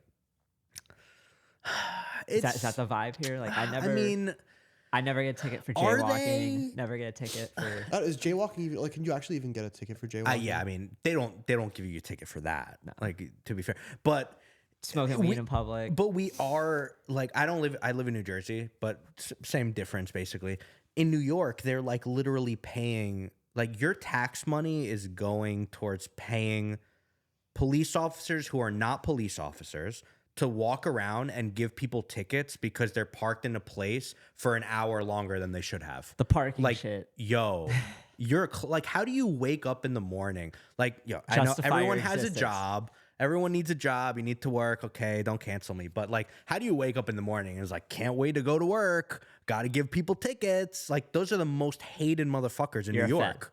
Yeah, everyone hates them. Like, I think police even, like real cops even hate those guys too. Like, I don't think they're New York respected. Traffic Authority. They're not respected by anyone. It's like, that's a shit job. Yeah. Do you want to talk about crypto? Yeah. I was going to ask about the degen, like gambling, crypto stuff. Yeah, no, I mean, not too much degen stuff for me as far as like crypto. Just sports betting. Yeah, a lot of sports. I like gambling on sports. I fucked around with a roll bit for a while. That was fun. But Yeah, you were playing the roller coaster and shit. that's fun, dude. It's The fun. roller coaster. Roller coaster's fun, dude. Don't get motion sickness. I mean, nah. When all I'm seeing is green, baby. I'm seeing green, not motion sickness. That's his motion sickness goggles. Yeah, those are my goggles. The green. The levels look really good right now. Yeah, the green. Yeah. Yeah. No, that's I also get that from my grandfather. The gambling, like blackjack. Like my grandpa's my boy. He's taught me a lot of things, both good and bad. But yeah, I feel like before I was saying that it got to a point where like all of a sudden I had more money than I could ever imagine I would have in my life, right? And then I'm interested to hear your opinion. Maybe you feel differently than me, but coming from someone, I mean, you kind of the same as me. You had nothing for a very long time, and then all of a sudden you're like, wow, I have a lot. What I wanted to ask you is, was there any guilt that came with that? Oh yeah, There that's is, okay. I think why I probably one of the reasons why I bought so much art. Dude, You're speaking my language. You feel like, 2 years ago I was $30,000 in debt. Now I have over $1 million worth of this token, and you think like that was like, I know I put a lot of work in and got lucky, but I worked hard, but like also like, oh, that was like too easy. Yeah. And like, what's the difference between $1 million and $900,000? Yeah.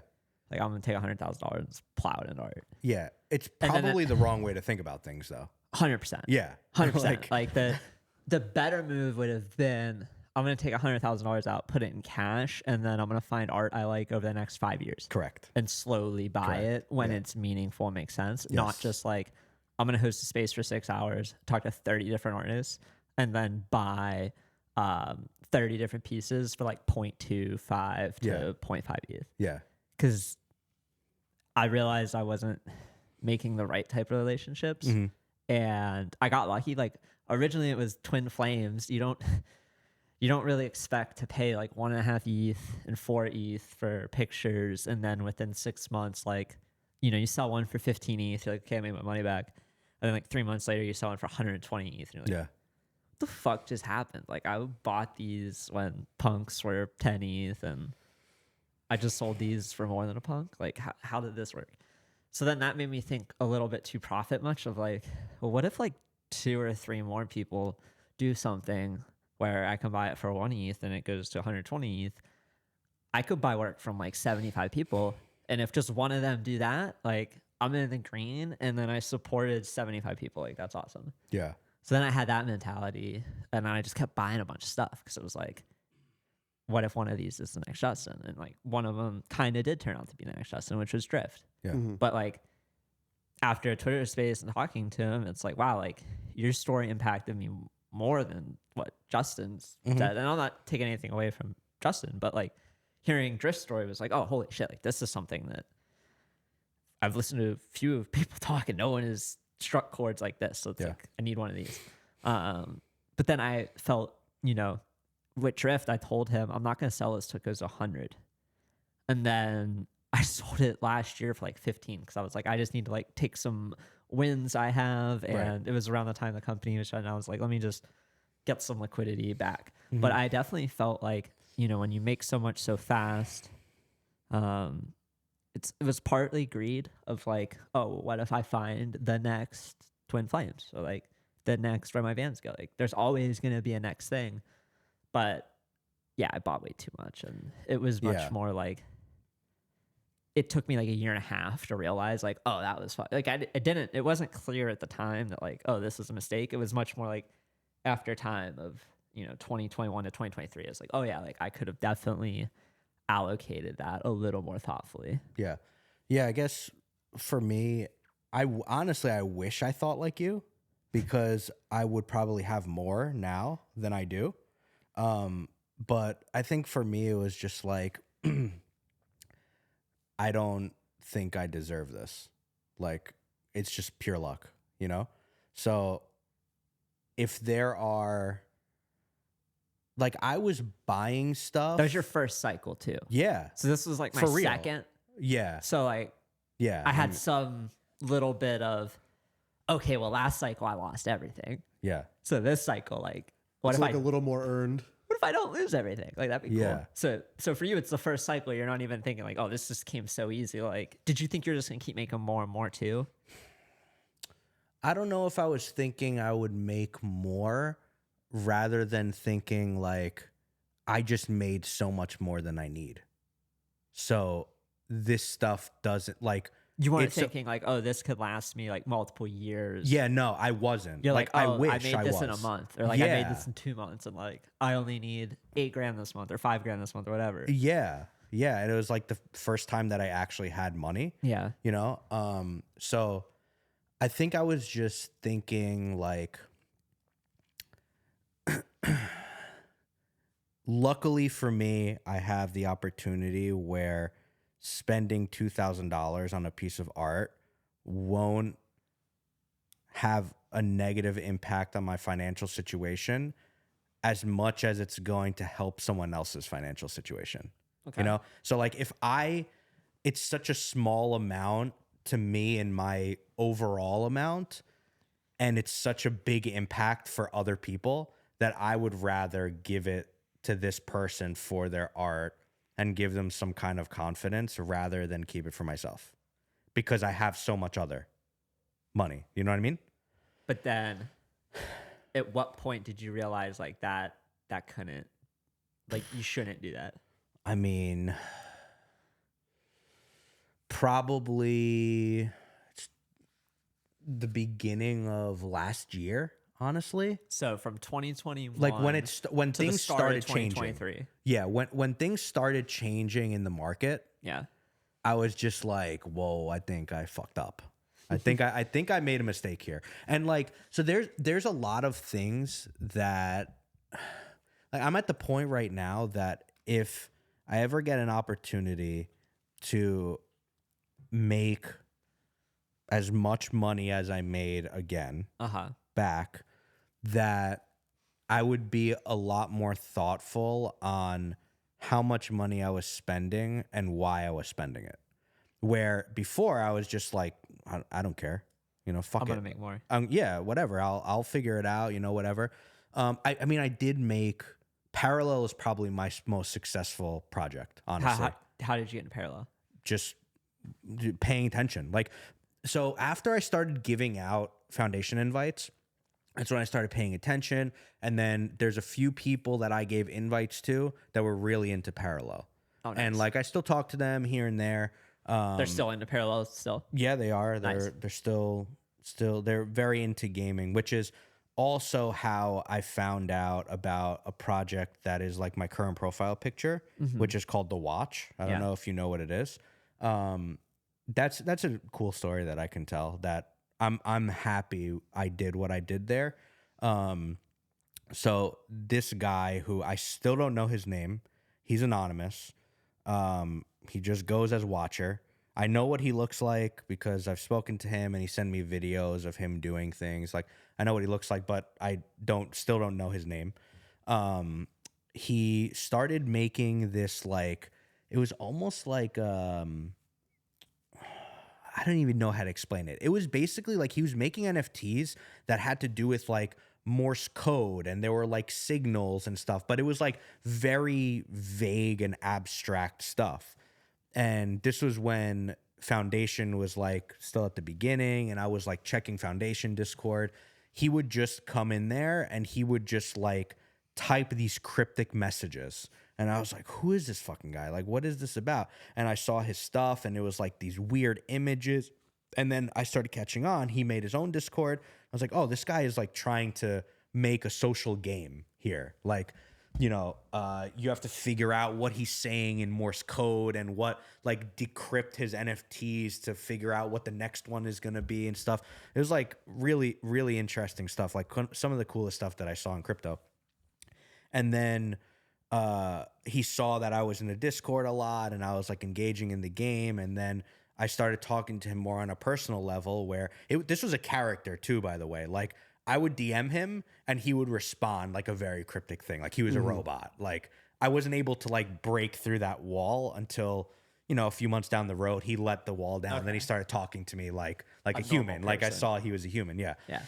And then he was like, my dream is to make this like a video game or some kind of like cinematic universe where I can tell the story of the Watchers, which is like, he's a huge fan of Star Wars and like all those sci-fi shows and everything. And he told me this story about how when he was a young kid, he had a dream while he was sleeping, of this character, like this Watcher character.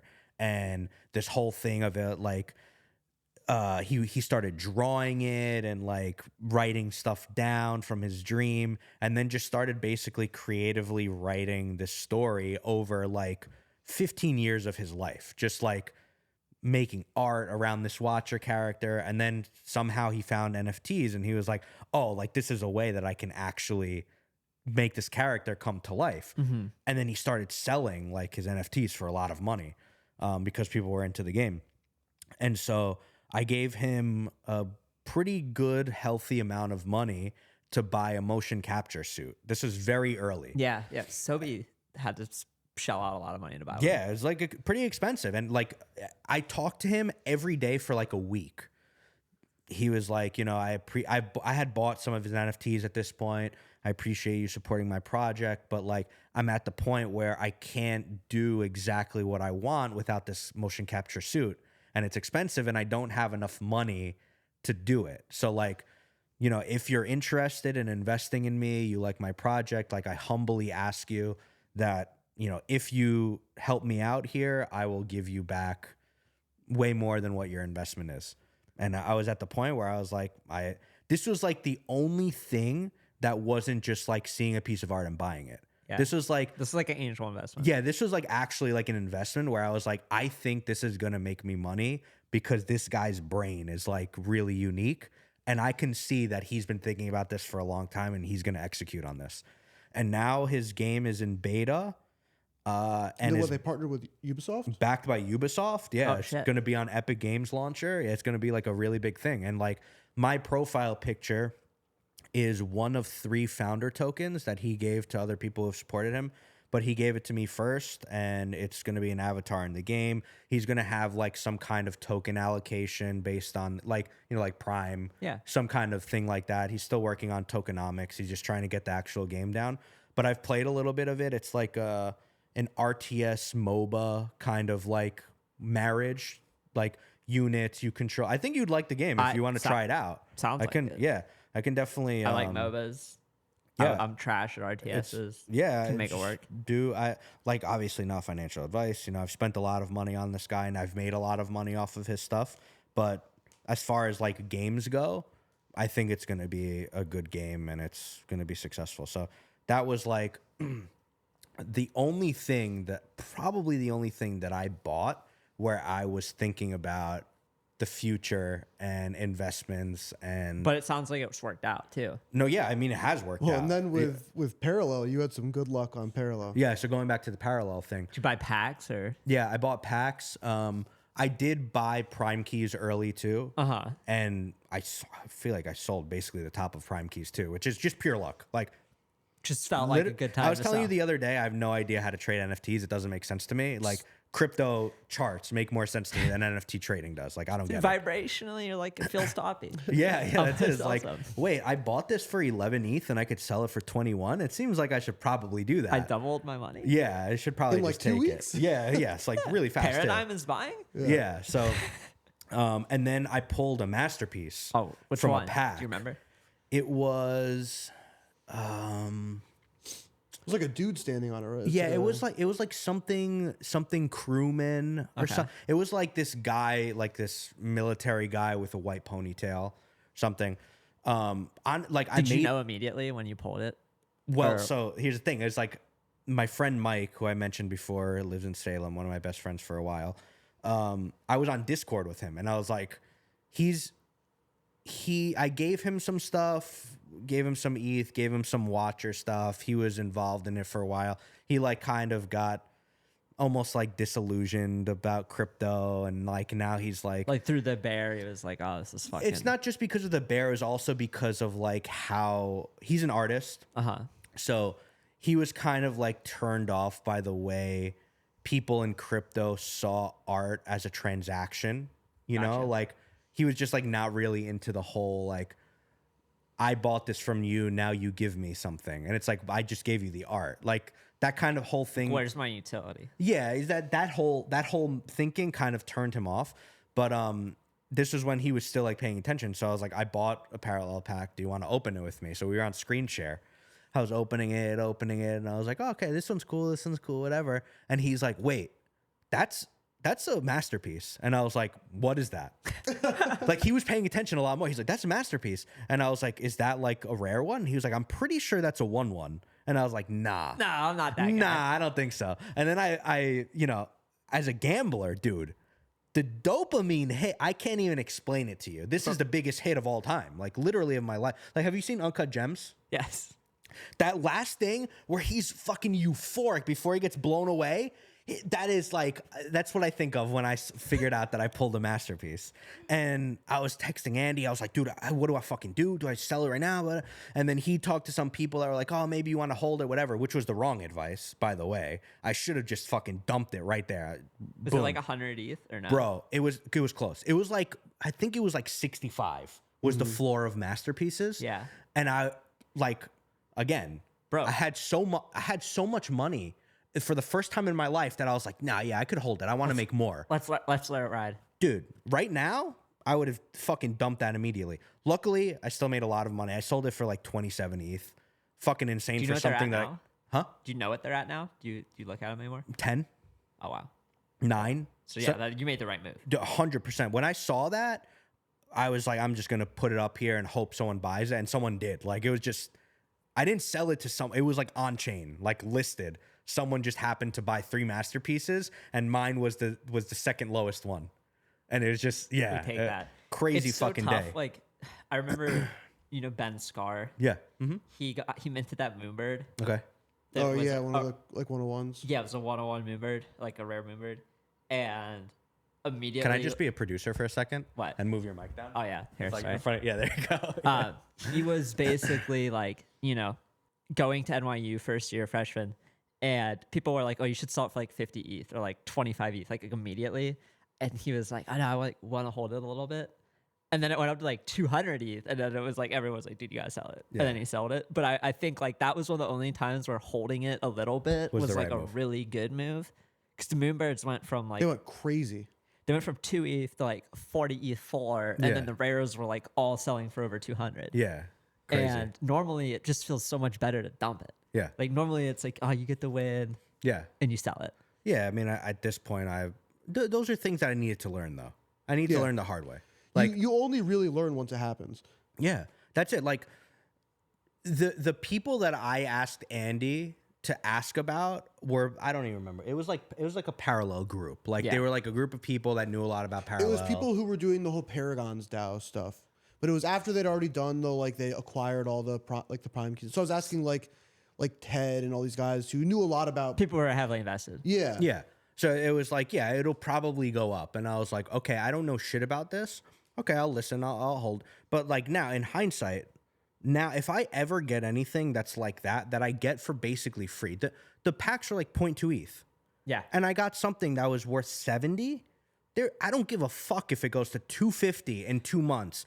I'm taking that right there. Like, it's not worth the risk. But like I said, 27 ETH.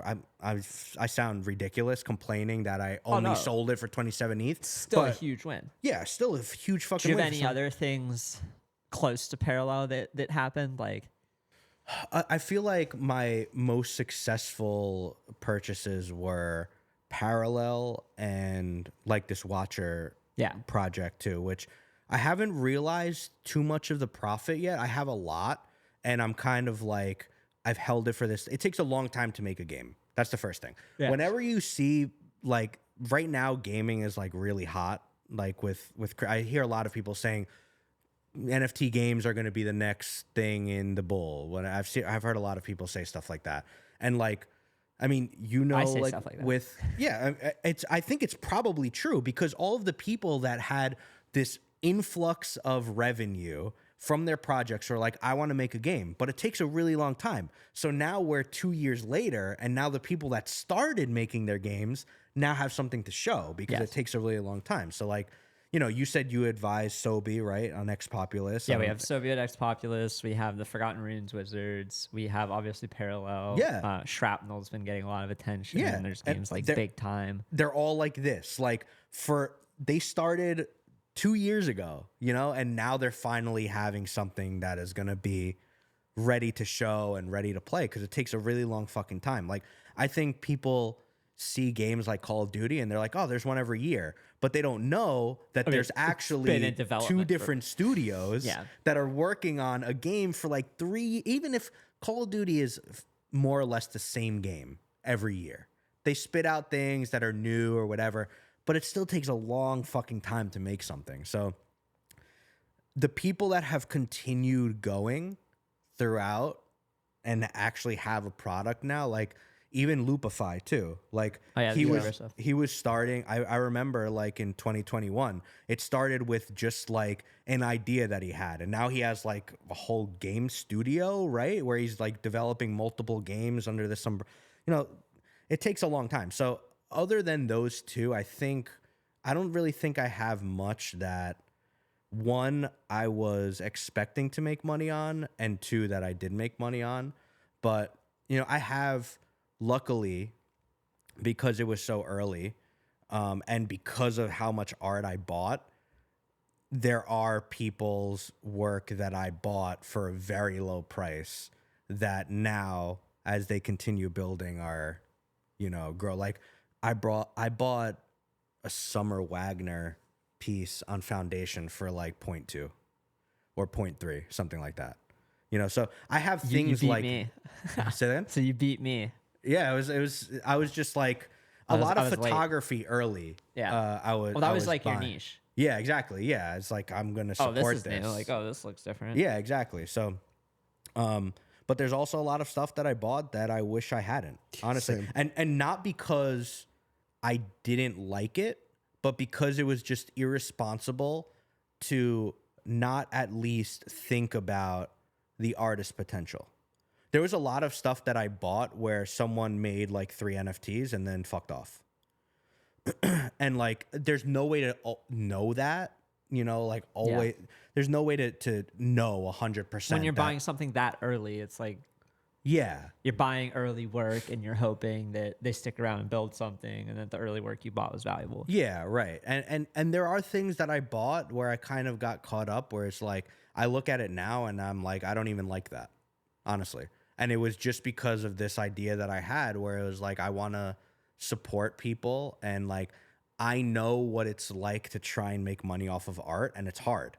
So if I have an opportunity to help someone, then I'm going to. But that's not a reason to buy a piece. No. Like, that's the mistake. Yeah. Yeah. Were you buying from people that you had like talked to on Twitter, or like people you knew, or were you just like shooting from the hip and just like, this looks good? A little bit of both, but a lot of shooting from the hip, where it was like, I followed this person, or this person followed me because I bid on a piece that I saw on Twitter. And then I bid on it, and then they tweet about how I bid on it. And then a bunch of their friends followed me. And then I look through their stuff and I'm like, oh, this is cool too. And then it's just like an endless rabbit hole. Chain reaction. Yeah. And it's like, oh, well, if you want, check out this one from my friend. And like, I don't blame them for that. Like, it makes sense that they would want their friends to sell as well. That's on me, so it was a little bit of both. Do you have anything that you just completely didn't expect to make money on and you did, that comes to mind? Because I definitely have some dumb shit that was like, I mean, so there's a lot of art that I have not sold, but I could. So a lot of the early work that I was buying is just like, it's just something that I thought was cool. Like, one of my favorite pieces in my collection is that Genesis Monaris. Yeah. That I was talking to Benny about. You got on Foundation before she was on Super Rare. Her first token, I didn't even know. How did you find her? Just Twitter. Like, just like, someone probably retweeted something else, and then someone retweeted that, and I saw it, and I was like, did you go to her Instagram and look at anything? No. Or are you just like, no, literally none. Zero research. Zero fucking research. I saw this. The crypto way. It was let me one bet on ETH. this shit. Yeah, it was one ETH, and I was like, no, honestly, for her, I think I saw how many followers she had, and I was like, okay, there's a reason why someone who made something so good has a lot of followers. So I don't want to say like it was no research, but if I saw someone had a big follower count and their whole Instagram or Twitter was photos that they took, I was like, okay, this is probably safe to spend money on. If it makes me money, great. If not, okay, I like the way it looks. It's the cover of her book now. And like, I'm at the point where it's like, I don't want to just single out this one piece, but it's like, it's my favorite piece, but it's also probably the most valuable piece of art that I have. From that and period, I'm thinking like, should I sell this? I have it listed for like 25 ETH or something. Like it's like a crazy amount that if someone bid on it, I'd say, okay, you know, like I should probably take this. But yeah, I mean, it's like the summer, same thing.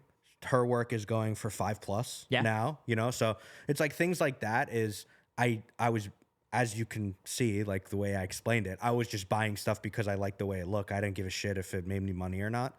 And I guess that's probably the biggest surprises that I have. But I don't think I've sold any like art, like projects I've sold and made money off of or lost money or whatever.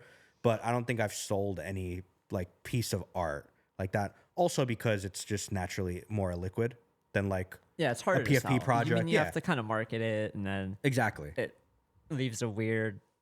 It kind of gives a weird vibe when you're like telling the artist like, "Hey, I got like a couple of your piece I want to sell." Yeah, it's like, see, that's another thing. Because then it's like, well, they're like, well, yeah, but I want to sell like new work too, and then you're like, oh yeah, but like, I want to sell this. And yeah, it's a very weird thing, and like I've talked to you about it. I've talked to Benny about it. You know, because I'm not selling things. Yeah, like I feel like I wanna. I've also turned down bids that I should have accepted. Like I've had people come to me and be like, "Hey, I really like this piece of yours. I'll pay you double what you paid for it." Yeah, and I'm like, "No." Yeah, and then looking back, I'm like, I should have said yes. You should, yeah, right? Because like a lot of those people that want to buy it were like probably, I don't want to say better collectors, but like some of them might have been more active, like doing shit. Like, you know, some of them have newsletters and some of them are like doing a whole bunch of gallery stuff, and I'm not doing as much with it. Yeah, see, that's another thing too, is like I really like that Monaris, but I would not sell it for less than that unless it was someone like you or Benny who wanted it. And it's like, because I know that it's not just some shithouser who's going to say, oh, yeah, well, I know you guys care about her and her work and you really like it and you're good patrons of the space, which I feel like sometimes I'm not, because I'm not really active on Twitter anymore, just because I got burnt out. You know, it's just like, it was just a lot. And I mean, we could talk about that a little. You got what burnt you out from Twitter? So it was so I don't have it as bad as you. Obviously, I didn't have it as bad as you, but there was a time where I was kind of like held up in this group of like you and whatever other big collectors who are spending a lot of money. Yeah. And stuff like that like started negatively affecting me because, one, I don't really like attention, and two, because I feel like I am no one. You know, like I am of the idea that everyone is a human being at the end of the day, no matter how much money you have, no matter what. And I think the rush of artists trying to sell their work and like make it kind of added a lot of pressure to the few players in the space that were spending money, you know, not conservatively, like spending money very liberally spending money. And there was a time where like I was considered one of those people, although I didn't have nearly as much money as people thought I had. You were just spending I was spending like I did. Yeah, exactly. I was spending like I did. And, you know, when you get the DMs of like, I'm discouraged because I'm not selling anything, and this person sold something and I think that my work is good. Why did you buy this and not this? And, you know, it wasn't in 2021. It was a lot. I was getting DMs like that every fucking day, multiple. Oh, okay. Yeah. I'm sure you know. I turned my DMs off. Yeah. So, I mean, I should have. I had to. And then I opened them back up. Yeah. And then it's like just this. I already felt guilty for having the money based on basically luck, you know, knowing him. Just, I'm glad my parents went to that church and I met him, because if I didn't meet him, I would still be poor, you know?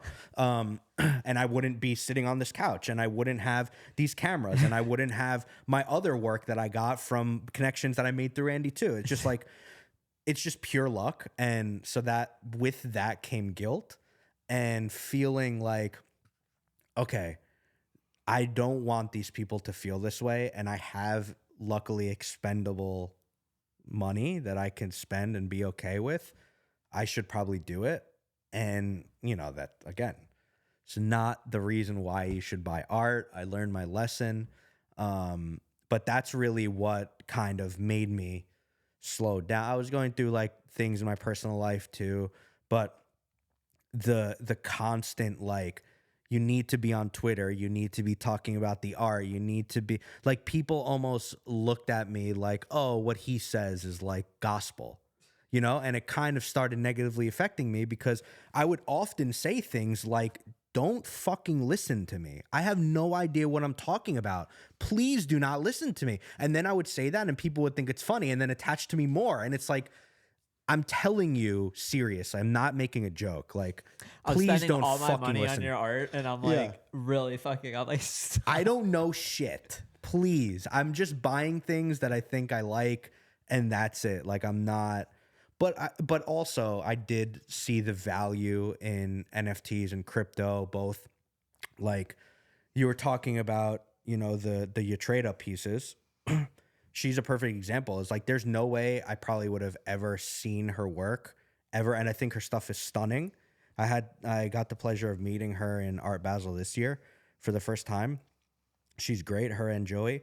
But I never would have had exposure For sure. to someone's art from Ethiopia if it wasn't for this tech that allows. So, Dude, I would have never eaten Indian food. I literally that's a good point. I was talking to some photographer friends from India, and they're like, "Oh, what's your favorite Indian food?" And I'm like, "I never had it." And they're like, "What?" Yeah. And then immediately on DoorDash, I DoorDashed like $80 worth of Indian food and all this shit. And I And was you're like, like, it's delicious. it was Indian great. I was food is awesome. It's fucking delicious. And then yeah. we kept ordering Indian food, and then our new place does not have good Indian. Oh, no. So now it That's feels kind of like an L because we didn't know the old place was good Indian. It was just all we knew. Gotcha. And then we got to the new place. It was like, oh shit, like this sucks. Yeah. But anyway, the cultural exposure is something that I would definitely not have. Like, I lived in Ohio. I still live in Ohio. I know what I know. Yep. And I don't know what I don't know. Yeah. But when you're on Twitter and everybody can connect, it's like you're talking to people from Dubai, you're talking to people from Iran, you're talking to people from Japan, you're talking to people from Europe, and it's a good exposure. Yeah. And I mean, you live here in this, like around the city, so you get a lot of it. Like, I don't get it in Columbus unless I like go to different neighborhoods and like seek it out. Right. It's not just like shoved on me. Yeah. So yeah, I do appreciate that. Yeah, that's definitely a great part of it. And like giving artists the ability, the artists who took advantage of it, the opportunity of like making careers out of art. Like, I'm sure there's plenty of people that in 2021 were like, you know, I'm just going to try and do this full time because I have an opportunity, and it worked for them, you know? So that stuff is good, but the attention that you have to constantly give was just exhausting. And as an introvert, it was just too much, I think, where I was just like, I got to a point where I was like, I don't give a fuck if someone offers me money. I don't care if it's $5, I'm selling it. You know, $5. I could just low bid. I'm being, you know, facetious, but you know, still, it's like I'm kind of coming out of that too. Is like I was like this, and then I went like this, and now I'm like kind of on the up again, where it's like I just have to level myself out. Put the glasses on. Yeah, no, for real. Like, actually, it's the bag. It goes from green to red depending on how the bags are doing, and you gotta make sure it's green. Yeah, and it wasn't always about money too. It's just about like the amount of attention that I would, and it got to a point where also I was like thinking about engagement and like, oh, if I say this, will people like it? And it's like, I have never, Andy knows, I've never been someone that cares about what people think about my opinions. Like, I will state my opinion no matter what. If you don't like it, bon voyage, go ahead. I don't care. And it got to a point where it was like, I caught myself almost changing the way I thought just because of all of this attention that I was getting. And I was just like, there's no way. I'm not allowing this to happen.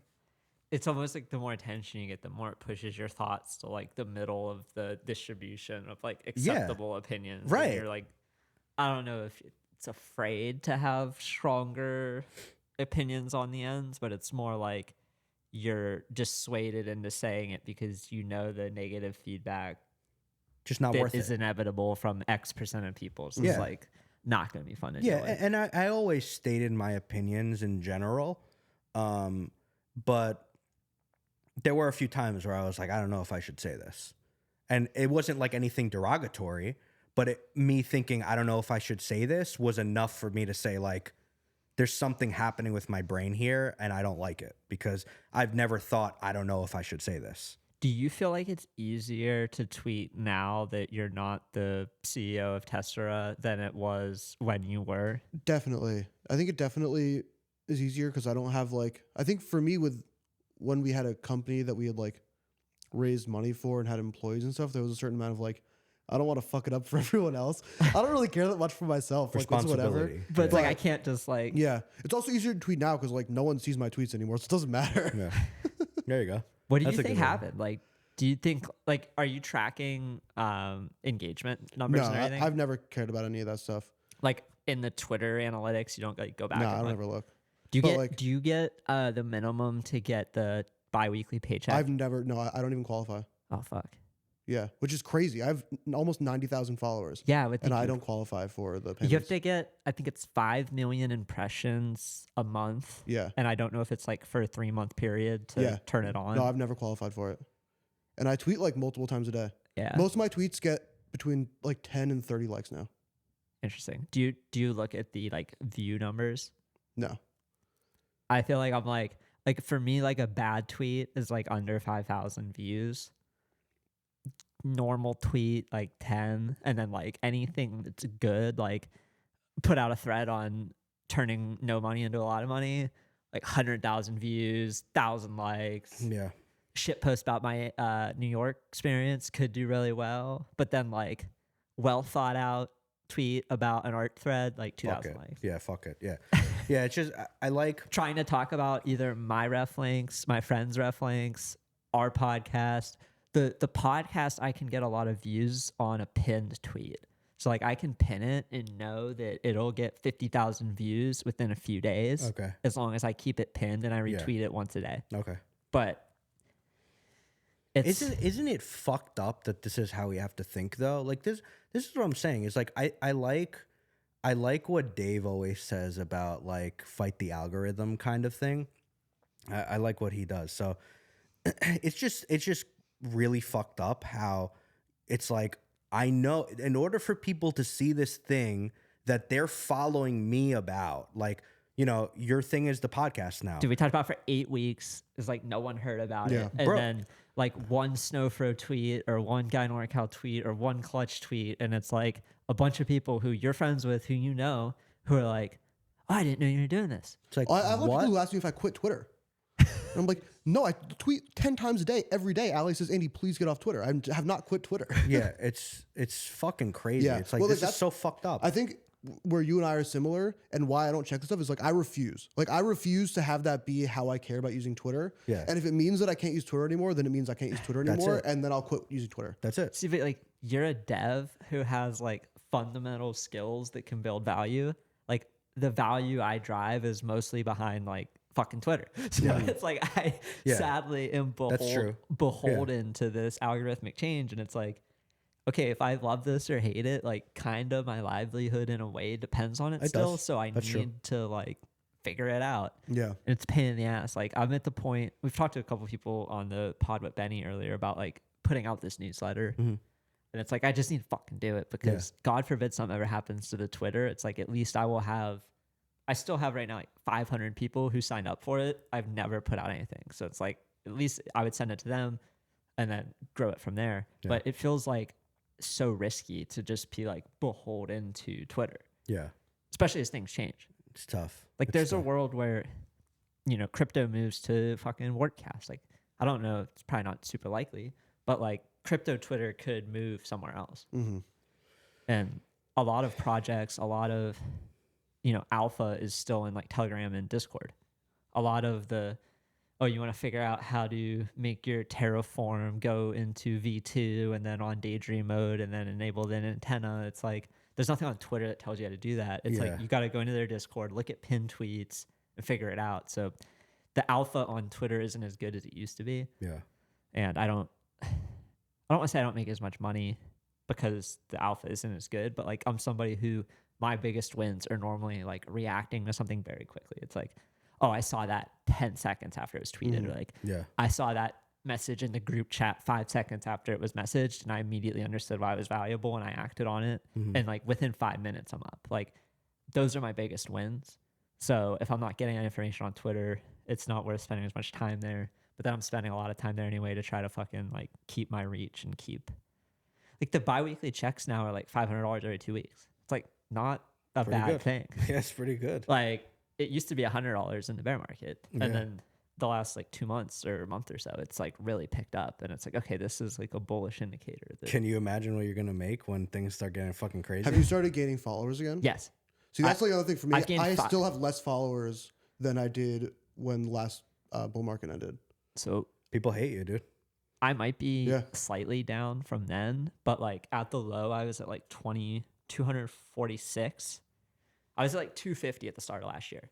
Went all the way down to 246, didn't gain followers. And then like 1 month, I'm up over like 5,000 and I'm like 252. So I'm like, okay, like that's a strong indicator. I don't think those are all bots. I'm sure a good amount of them are fucking porn bots and like weird shit. Because you can tell when you're getting a bunch of new followers, you're like, oh, what is this? And like sometimes it's like you put out a Node Monkey tweet, a whole bunch of Node Monkeys follow you. Yeah. Put out a Bitcoin Puppet tweet, a whole bunch of Bitcoin Puppets follow you. But then like sometimes you click it and it's just all generic profile pictures or like, you know, skimpy ladies like wear bikini, and you're like, this is all bullshit. Yeah. So yeah, I'm curious. Like I've been trying to figure out if there's something that I can do differently. I think one thing that I realized I don't do anymore is I don't tweet anything about the markets other than like making a meme about the price being but people like the market tweets. Yeah. Like when you're, but I just don't think I want to. Yeah. So like, I just won't do it then. Yeah. I get a good amount just from like commenting on sales quickly. Like if I notice, like I have the punk bot on alert. So like sometimes if like a big punk sale happens, like that's just a 50K viewed tweet because it was like, oh, look at that hoodie punk sale.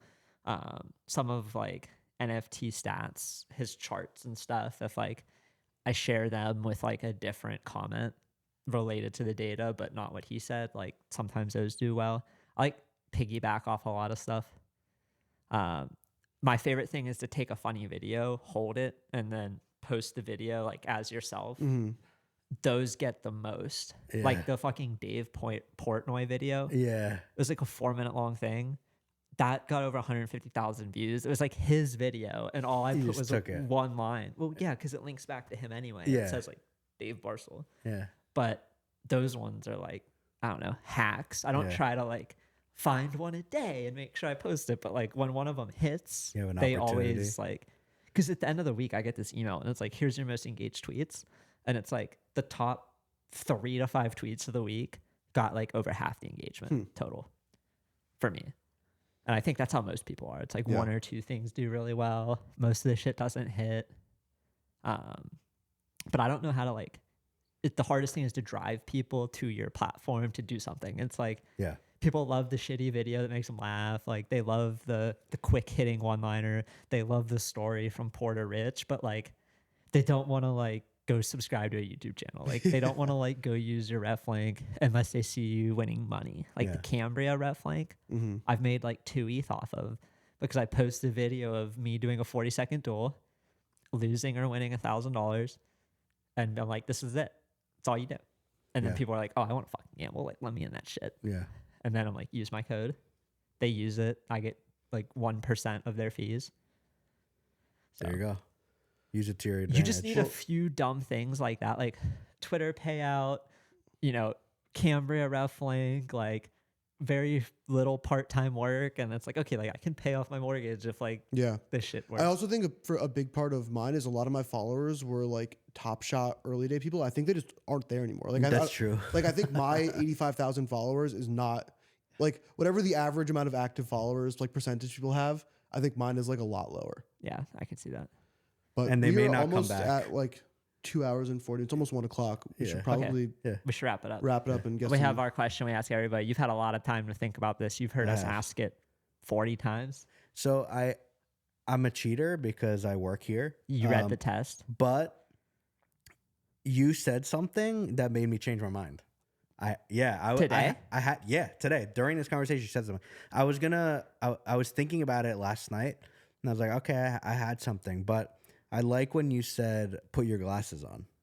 That's a good one. Yeah. Because I think that's a good one because like aside from my shit brain and motion sickness, I've always been like for my whole life trying to, like I mentioned, I've been just trying to figure out like what to do, where to go, how to make money based on my ability, whatever, and like trying to find a balance. And even when I thought I had it in 2021, I was like, oh, I fucked it. I didn't fuck it, but I fucked it enough to say like, oh, I still made the wrong decisions. So now I need to find, I'm not like, I don't want to leave crypto, but I want to figure out a way to find that balance. So I think that's a good one. Put your glasses Put your glasses on. I like That's a that. good Do you one, know yeah. what it was going to be before I said that? I was going to say the search for more. Okay. Because we don't really talk about it too much, but for me, like the video stuff, like the music stuff, like crypto, I'm always drawn to things that make me think differently than what I normally would, which is why a lot of my friends, like our friends group chat, the one that he was saying before, is like every single day there's an argument. Every single day there's an argument about something, but I think that's why Lately it's been politics a lot. Lately it's been politics a lot, yeah. But I think that's why I like them, because they challenge me to think about things. Even if I don't agree, I think about things that I wouldn't normally think about. And I think those are the kind of people that I'm attached to, because I have this desire to always find something else and learn about this and learn about that. So even though when Andy first told me about crypto, I was like, I'm not spending 10K on a picture. I'm not fucking doing it. I was interested in why he was doing it. You know, even if I didn't agree at the time with doing that because I didn't have money to spend $10,000 on it. I'm always trying to figure out like, oh, okay, this is new. Why do people think this way? And a lot of the stuff that I make creatively is also exploring that whole thing. Like, why do people think this way? Why do people do this? Why? So that was my original answer. I like that I was able to say something that made you be like, oh, that's better. Right when you said it, I was like, that's the one. Yeah. Okay. That's been a wide-ranging conversation. Thank you for hanging with us.